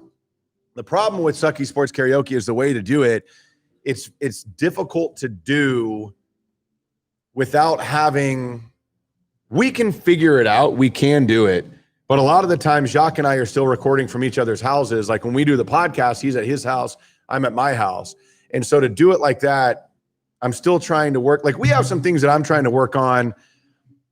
Like I said, I've been in radio for years. I know audio really well. I don't know video really well. And so one of the things I'm trying to learn right now is to where we can do, where we are recording ourselves and it actually works and it makes sense and looks good, that we can post on YouTube. Because I know, and I find this interesting, there are people that listen to the podcast on YouTube. Like, they don't listen on Apple or Spotify. They just go to YouTube because I post every episode. There's no video. It's just our logo, but they listen to the podcast on that. But to answer your question, we're trying to figure it out. It's going to happen. It'll happen next year for sure. And we'll do some good shit. Whoa, stuff. Sorry. Oh, she has headphones on. Thank God. Oh my God. I almost hated myself. That was close. I know, right? I mean, I try to do my best. Right. I was going to say, all right. Anybody else? Well, speaking of the ticket, like, listening to y'all the past week has been awesome on the ticket. But like social media and everything, the P1 trolls, does that get on y'all's nerves, or how do y'all feel about that? Well, Just let me take that. from looking at it and reading through it, it's like, we were idiots. Like, Well, I will say this from my perspective. When you've been a columnist at the Dallas Morning News and you've been a columnist at ESPN, you don't really get caught up in what trolls say. Like, matter of fact, but it's been kind of been an awesome change of pace. Thanks. Appreciate it. Yeah. Driving home instead of Yeah. the other stuff that you hear. oh, Just going Yeah. through social somebody saying, "Hey, don't pay much attention to it. It's all good." And I just, I'm serious. Like, the one thing I'd had to do probably about 15 years ago was tell my dad and the lovely Lorraine, "Hey, y'all need to quit reading all these comments. Y'all tripping." Yeah. That's Like, but it doesn't bother me. Why? Okay, I got this great gig at one of the best sports places in America, so I'm good. So the fact that you think I'm not good is irrelevant to me. But that's probably why some people think I'm arrogant. I think it's interesting because I think you're right. I think like your family, the people that like my mom or my lady friend or whatever that are more about like, oh, that are like what when people will say certain things to you. But once you cannot do radio in a top 5 market like Dallas without having gone through a path to get here where you've encountered a lot of that. And I mean, I think I said this on the podcast. my first ever radio thing when I was 19 years old in college, I did a morning show and this guy calls and he's like, hey man, is this the guy on the air? I'm like, yeah, what can I do for you? He's like, you can stop being on the radio because you suck. And I'm like, oh. He's like, yeah, you suck, man. I can't believe they let you on the radio. I'm telling that story 20 plus years later because that was the first time it happened. I remember that one. But there's been, and I remember some of the people in the world just have a serious problem. I mean, there is something wrong with you. And I remember there's only a handful of them that I ever remember because most of them you're like, oh, whatever, I don't care. You think I suck? And I'll tell you this, there's one when I was in Birmingham, after I had left Dallas and gone to Birmingham, I was on a date and I was having dinner with somebody and this guy comes up to me and goes, hey, are you Matt that does that radio show? I'm like, yeah, what's going on, man? He's like, your show sucks. I was like, oh, thanks for listening. He goes, I don't listen. I go, how do you know it sucks? And he just looked at me and was like, cool. And the girl I was with, she's like, are you okay? I was like, I mean, he listens all the time.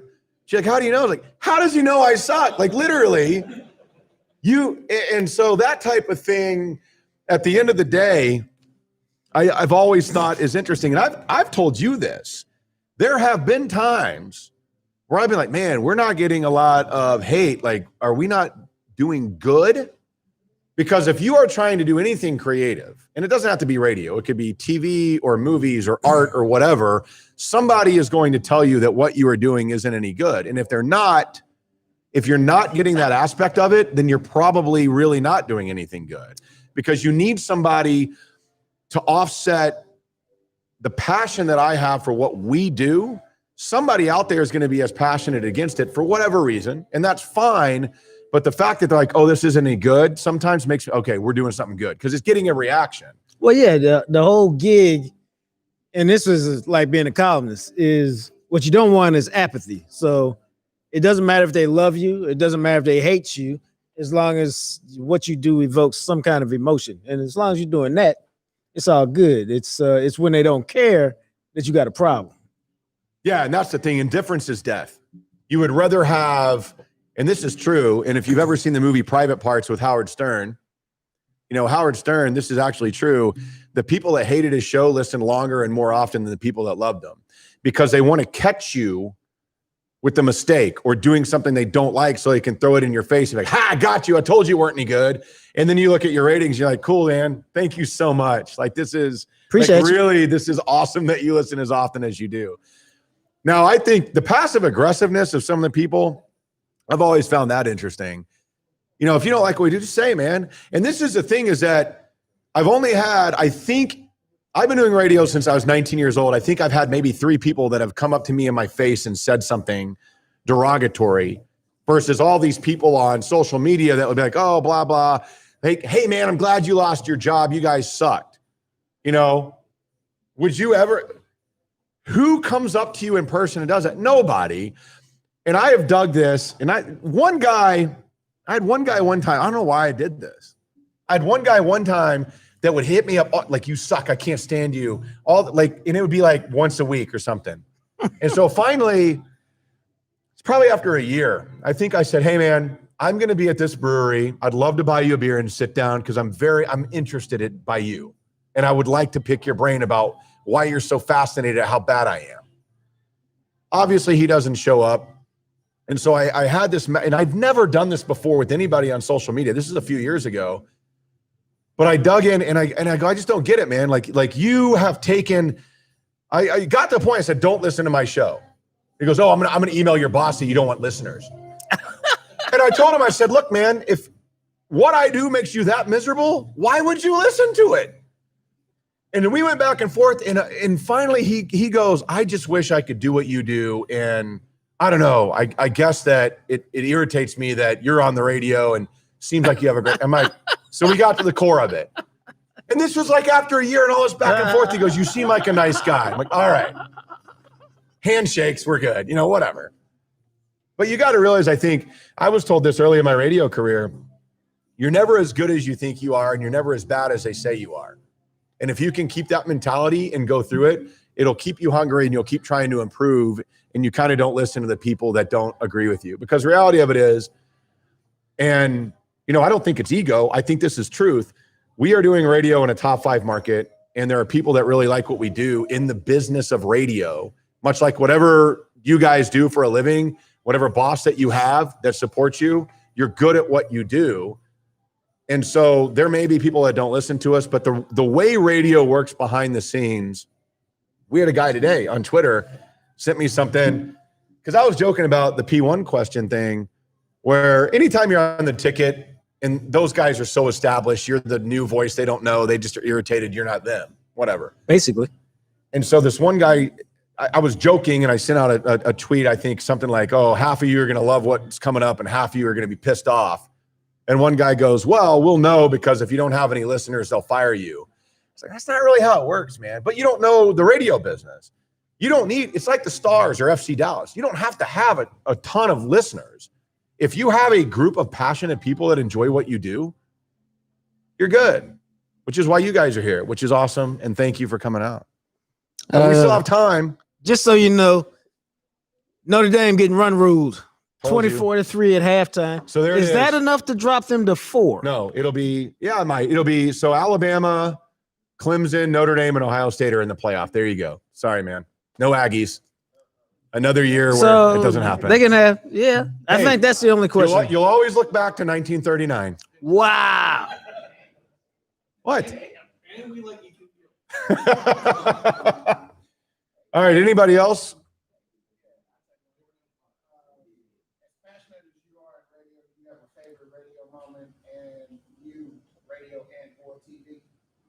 Moment?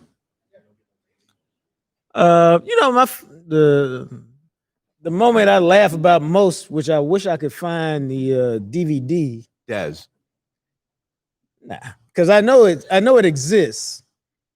And I know I had it at one point, but I can't find it. Is I was doing a show.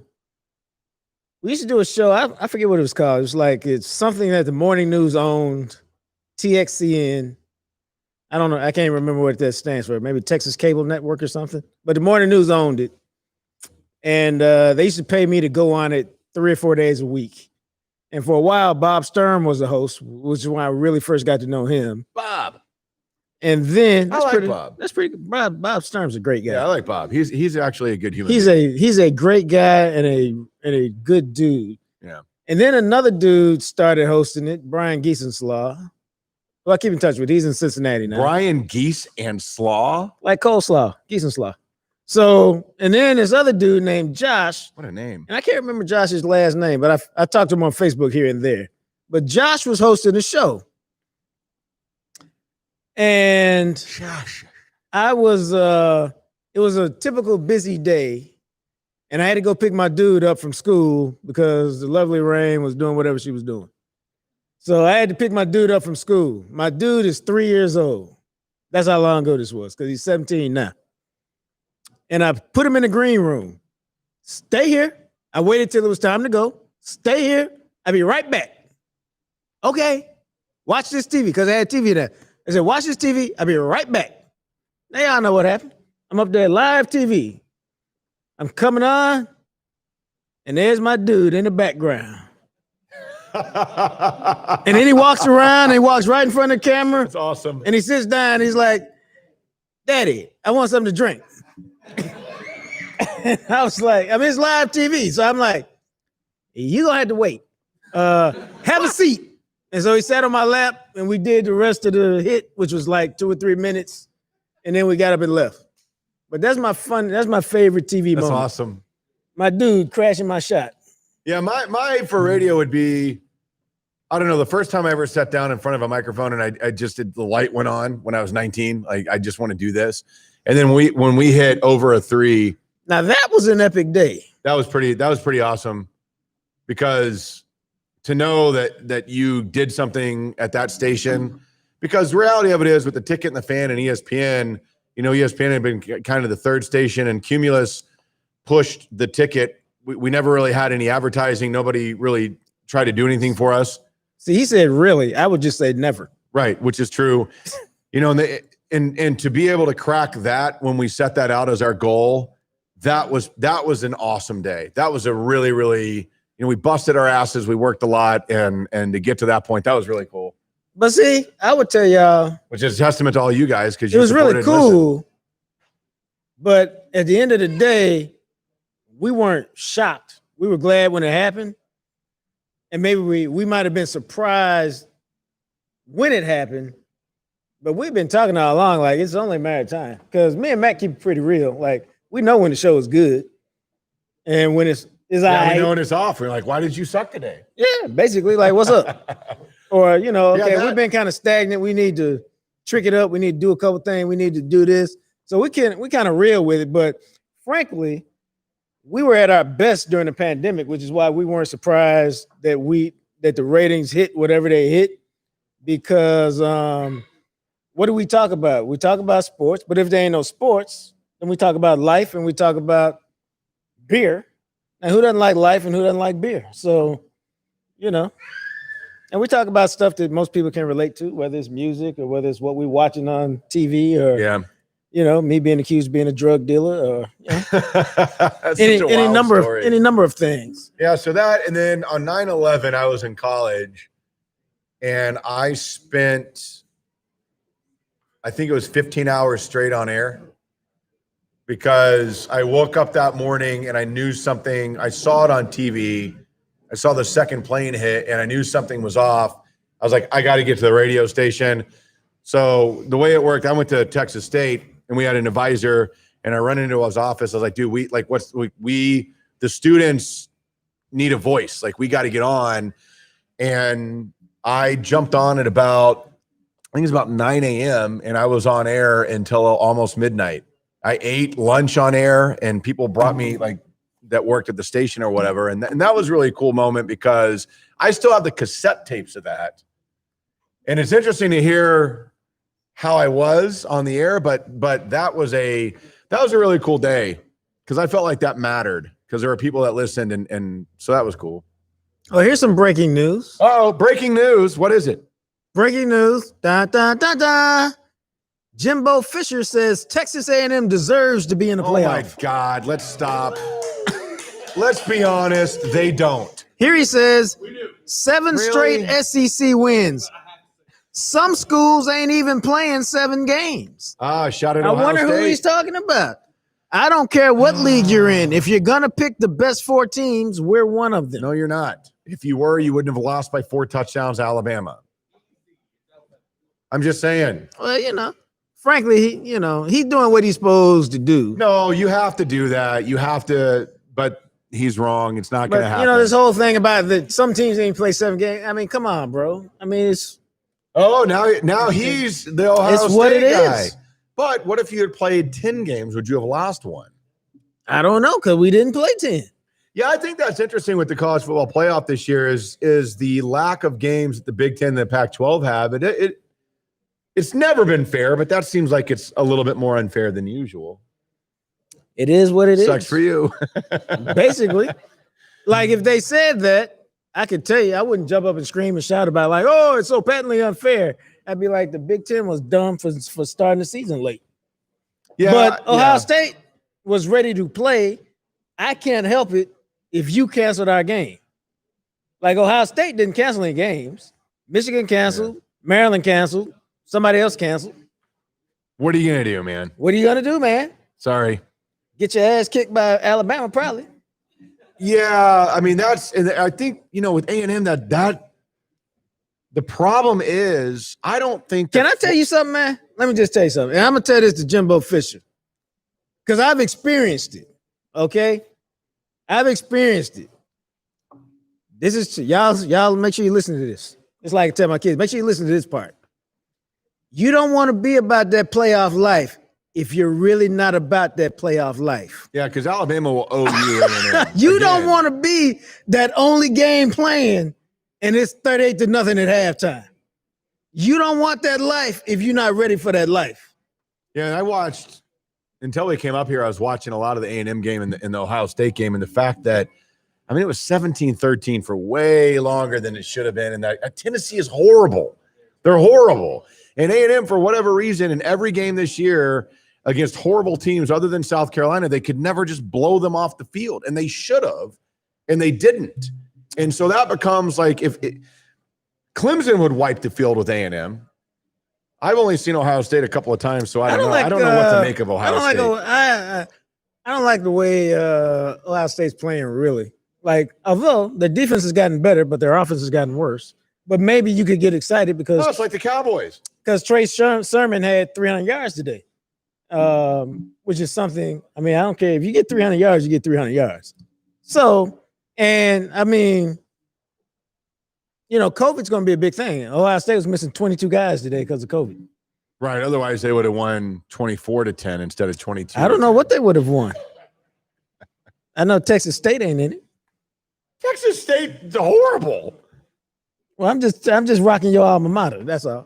Look, you can talk all the trash about Texas State football you want. Unless you're UTSA, I'm not going to get mad at you. What do I care? Texas State football? Are you kidding me? Have they ever been relevant? The answer is yes. In the early 80s when they were the FCS, well, the Division II national champion twice in a row. Hey, DeSoto's coach went to Texas State. Did you know that? Claude Mathis, running back, Texas State, all conference. How old is he? About 44. I was going to say Claude. I think I know him. Not really. Oh. Randy Rogers went to Texas State. George Strait went there. Lyndon B. Johnson went there. Like I tell people at certain colleges, did you have a president? Who's your famous singer? Yeah, thank you.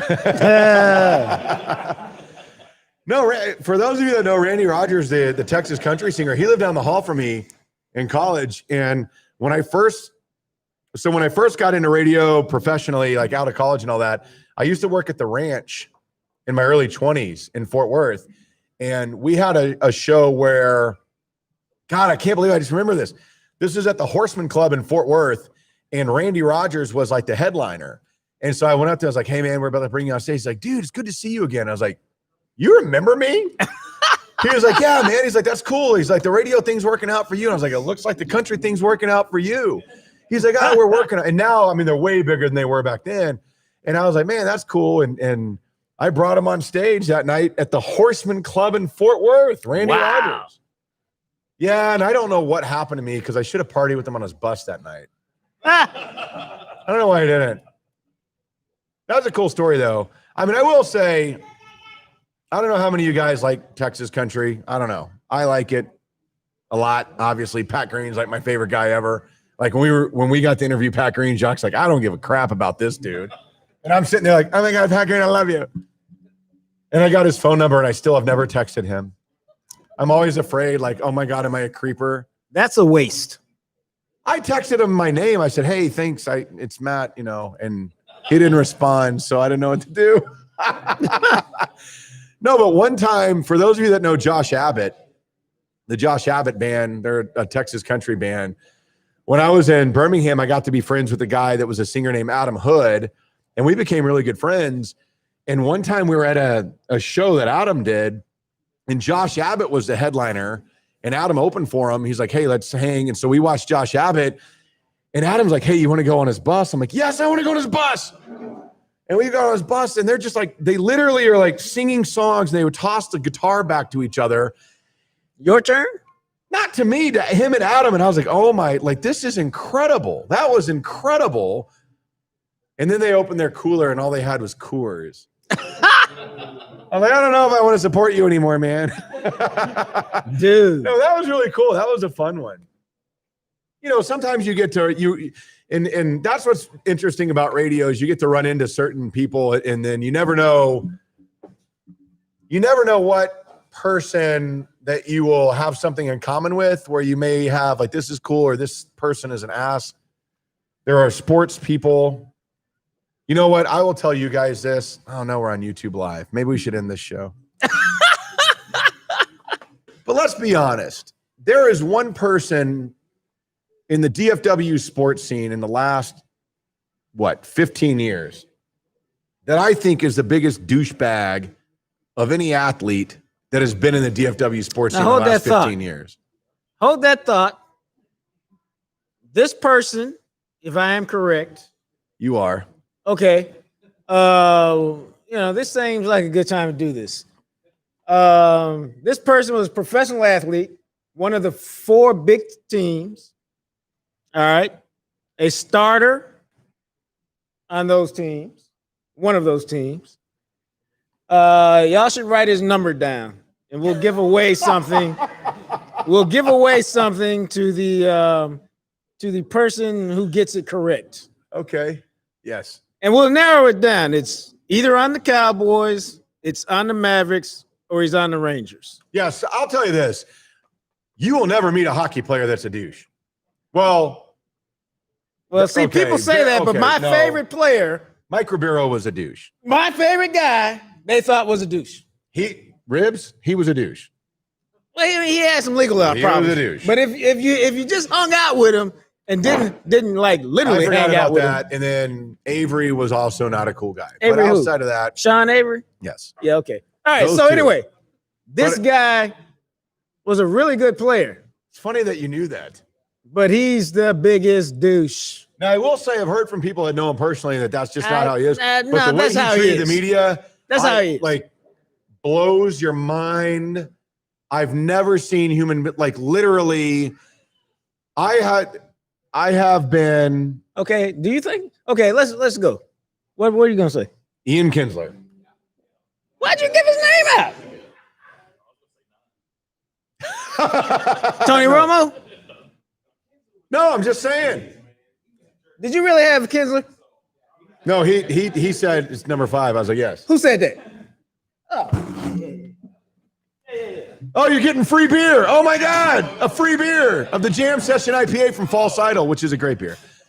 No, but for real, I have seen him like, sometimes when you're in the room and you're trying to get audio, whatever, from whatever player, I've seen that dude. Michael Young had a locker right next to him, which blows my mind that they were next to each other, because Michael Young is a classiest guy, class act, grade A athlete that stood up and faced the heat and did whenever he needed to do it. And this dude, Ian Kinsler's locker's right next to him. And there's 2 instances. One, I was like, you're a colossal asshole. The other one, I just don't get it. You're trying to get audio from Michael Young, and Kinsler knows that you can't use it if there's cussing. So he just says the F word over and over as loud as he can. Seriously, like who does that? Like we're trying to do a job. Like I need to get a quote from Michael Young tonight, and you're in the background saying F. What is that? You know what? Maybe maybe he's watching on YouTube Live. You should come show up because I'd like to ask why you did that. The other one, and when Josh Hamilton played for the Rangers, I don't think he really liked talking to the media. He would do it. He was all right. But there were times where He was all right. he didn't want to. It felt like he didn't want to, so he would stay in the training room for a long time because you couldn't go back there. This is true.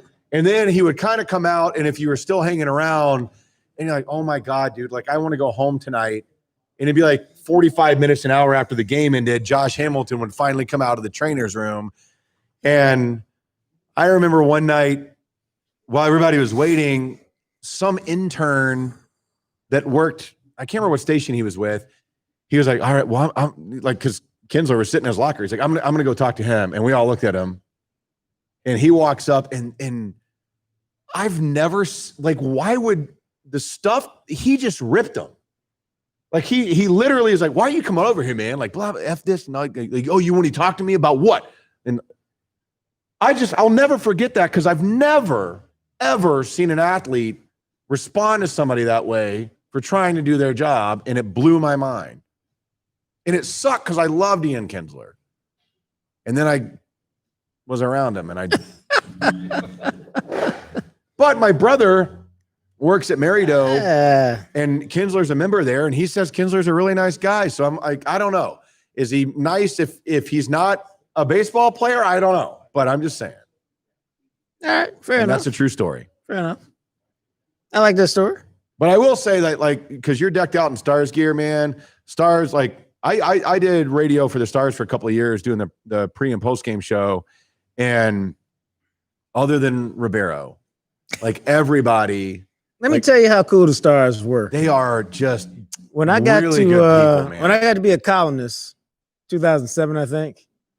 I had been around the Stars, but I hadn't like been around the Stars. So they're like, well, you gotta get to know the best players, the key guys on the Stars.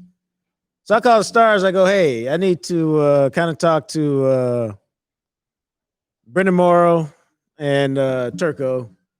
I'm good already with Madonna, and then we'll be straight.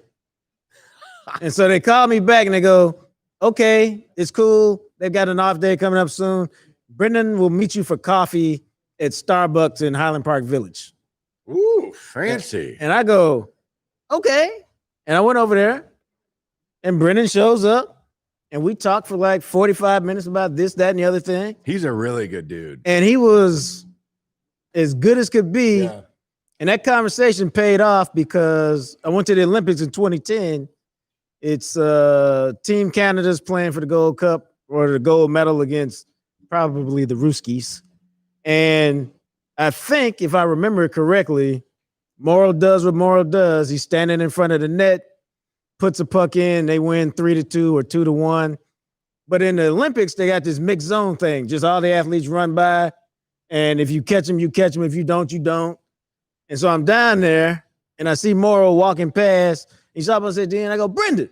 He turns around and goes, oh, hey, man, what you need? And he stops and I get him for whatever I needed to get him for. And we good. Yeah, I think he scored the tying goal in that Olympics, and then Sidney Crosby scored the overtime I winner. think that's against it. the I think that's it. Yeah, if I But recall. obviously, being from Dallas, my job is go get Brendan. Yeah, it's wild, man, because my brother, for those that listen, know he's a golf pro. He works at Merido in Carrollton, which is a really exclusive club. And so a lot of these guys and athletes and whatnot around the area, like Spieth is a member there. A lot of the stars are members there. And somehow my brother's gotten to be really good friends with Marty Turco because Turco's a member there. Turco's great. And So when my brother got married last year, Turco, I mean, he had to pay for it, but he got a really nice deal on a suite at a Stars game for the guys in his wedding. And he's like, oh, Marty and Brendan are going to come by. I don't know. Like, I thought we were going to a Stars game. I was wearing my Stars sweater. I had my Haskinen on and my hat and all that. Everybody else is dressed like they might go out that night. I knew this was wrong from the start. And so we've been drinking. shocking. Turco and Morrow show up. He's Right. going. I go up to Brendan Morrow. And I talked to him before, but I don't think he remembered me. Maybe he did. Who knows? And I was like, hey, man. And so I was like, I used to play some ice hockey. And he was like, oh, yeah. I was like, yeah, man. Like when the Stars first came around, we used to play hockey, like street hockey and ice hockey. I was like, man, I got to tell you, I used to play like you. And he's just looking at me. And I'm like, yeah, like I was that guy. I was like, if I was going to be in the NHL, I would have been like you. And he's like, oh, okay, guy. And I'm like, oh my God. You're that guy. I'm that guy. I'm wearing a Stars jersey. You're that guy. And in front of Brendan Morrow, I'm literally telling him that if I was in the NHL, I would have played like you. Yeah, you're that guy. Whatever. It was true, though. I did play the way that he played in our hockey league. I scored a lot of goals in front of the net, which I was trying to tell him, but I had been drinking, and I don't know if it came out correctly. Right. Fair enough. At least I wasn't like, your wife was hot. Guy Carbonell's daughter. Hey, you sounding like Ribeiro now. Yeah, there you go. All right, guys. Anybody else have a question before we wrap it up? Trey, you got something about the Eagles over there?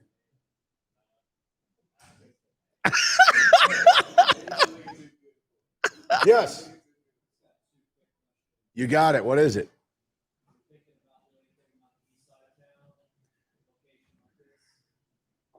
East side of Arlington or Dallas? Yeah.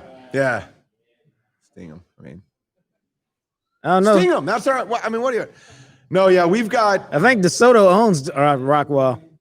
Yeah, there's. We've incorporated them. So Siren Rock hopefully will open next year in downtown Rockwall off the square, and I know those guys.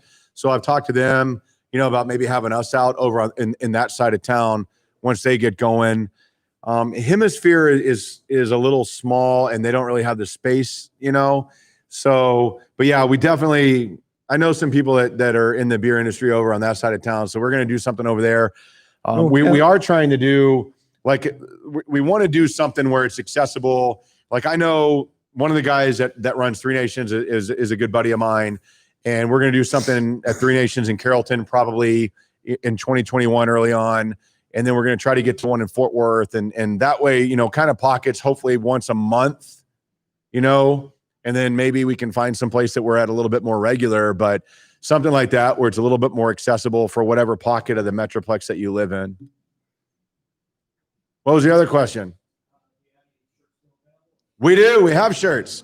Yeah, we'll have shirts. If you guys want a shirt, they're $20. If you showed up, it's way better because you don't have to pay shipping. And handling. Like literally that saves you $5 because shipping a t-shirt is apparently $5, which is crazy. I guess not. You got to shove it in a big envelope and they weigh it and whatnot. It is what it is. But yeah, we have those for you. And so those will be available. We do not have the 2XLs today. We did not get them in. Yeah, they're coming next week, right? They should, Wednesday, they should definitely be here. Yeah, they might get here Tuesday, but definitely Wednesday. Shipping has been delayed on a lot of things. So unfortunately, we're hoping to have the 2XLs today, but we don't. We have medium, large, and XLs. And so, yeah, we'll have those over there when we wrap up. We can get you.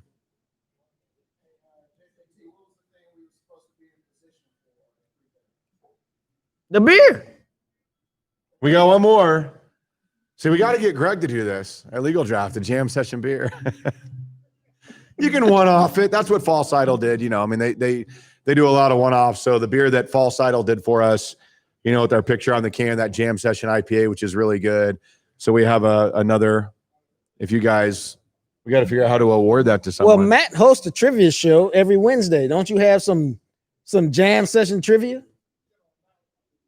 JaM session trivia. Yes. God, I should have written something down. I could have been like, what did we think the name was going to be before it was JaM session? Hell, I don't know. You have to go way back for that. Let's see.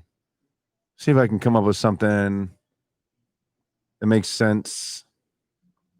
All right, how about this? The tattoo on my arm. Who knows what it is? This one. That's a good trivia question. We've talked about it on the show. It's Many a guy times. drinking a beer. What is that tattoo? Anybody know it? No? Okay. What is it? Do you know the name of it? Well, nobody else knew, so he wins. You're right. Hetty Topper from The Alchemist. You're correct. Yes, out of Vermont. All right, guys. Anybody else have another question? Yeah, Trey.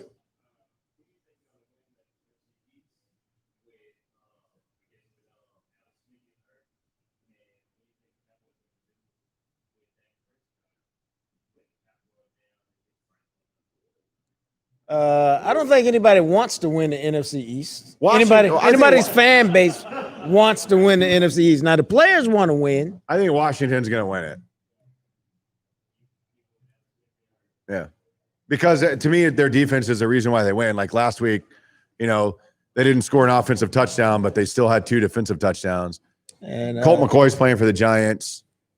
I don't know, man. Maybe the Eagles with Jalen Hurts, maybe they discovered something. I don't know. I mean, maybe he's galvanizing that team to where he's such a leader that why is it? It makes sense.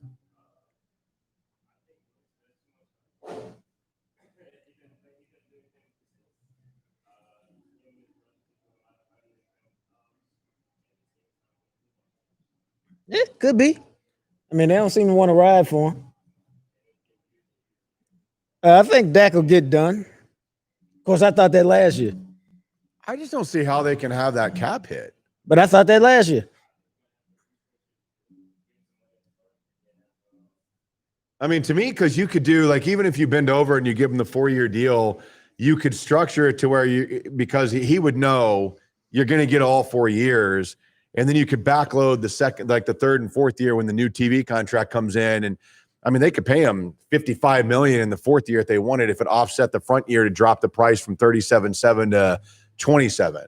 Because I don't see there's any way how you can have a guy that counts that much on your cap that's going to be 22% of your cap if it drops to 175.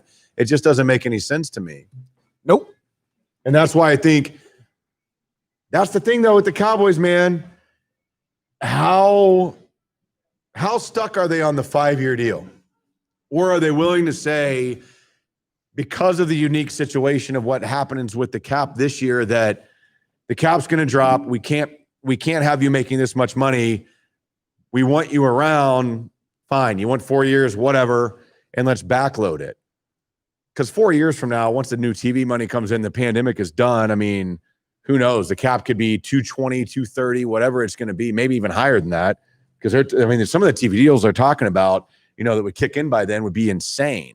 So I don't think that we would think it's weird. And if it structures like that, a lot of people would look at it and be like, wow, $55 million for Dak in year 4. That's stupid. And then year 4 comes around and the cap's so high, you're like, oh, wow, what a deal. Yeah, pretty much. Pretty much. Because that's the way it is. All right, guys. Yes. Oh, thank you. Awesome. We're doing it.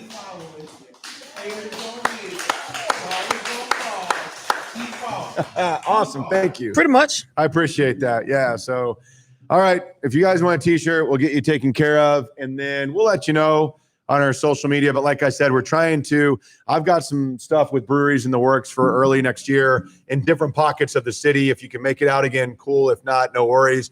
We'll probably do another one here at Legal Draft coming up at some point. But yeah, we're going to move around, try to do some of these live shows and the Q&As and drinking beer and talking sports, man. But really, thank all you guys for coming out. Really appreciate it. Thanks a lot. Thank you. And thanks to y'all.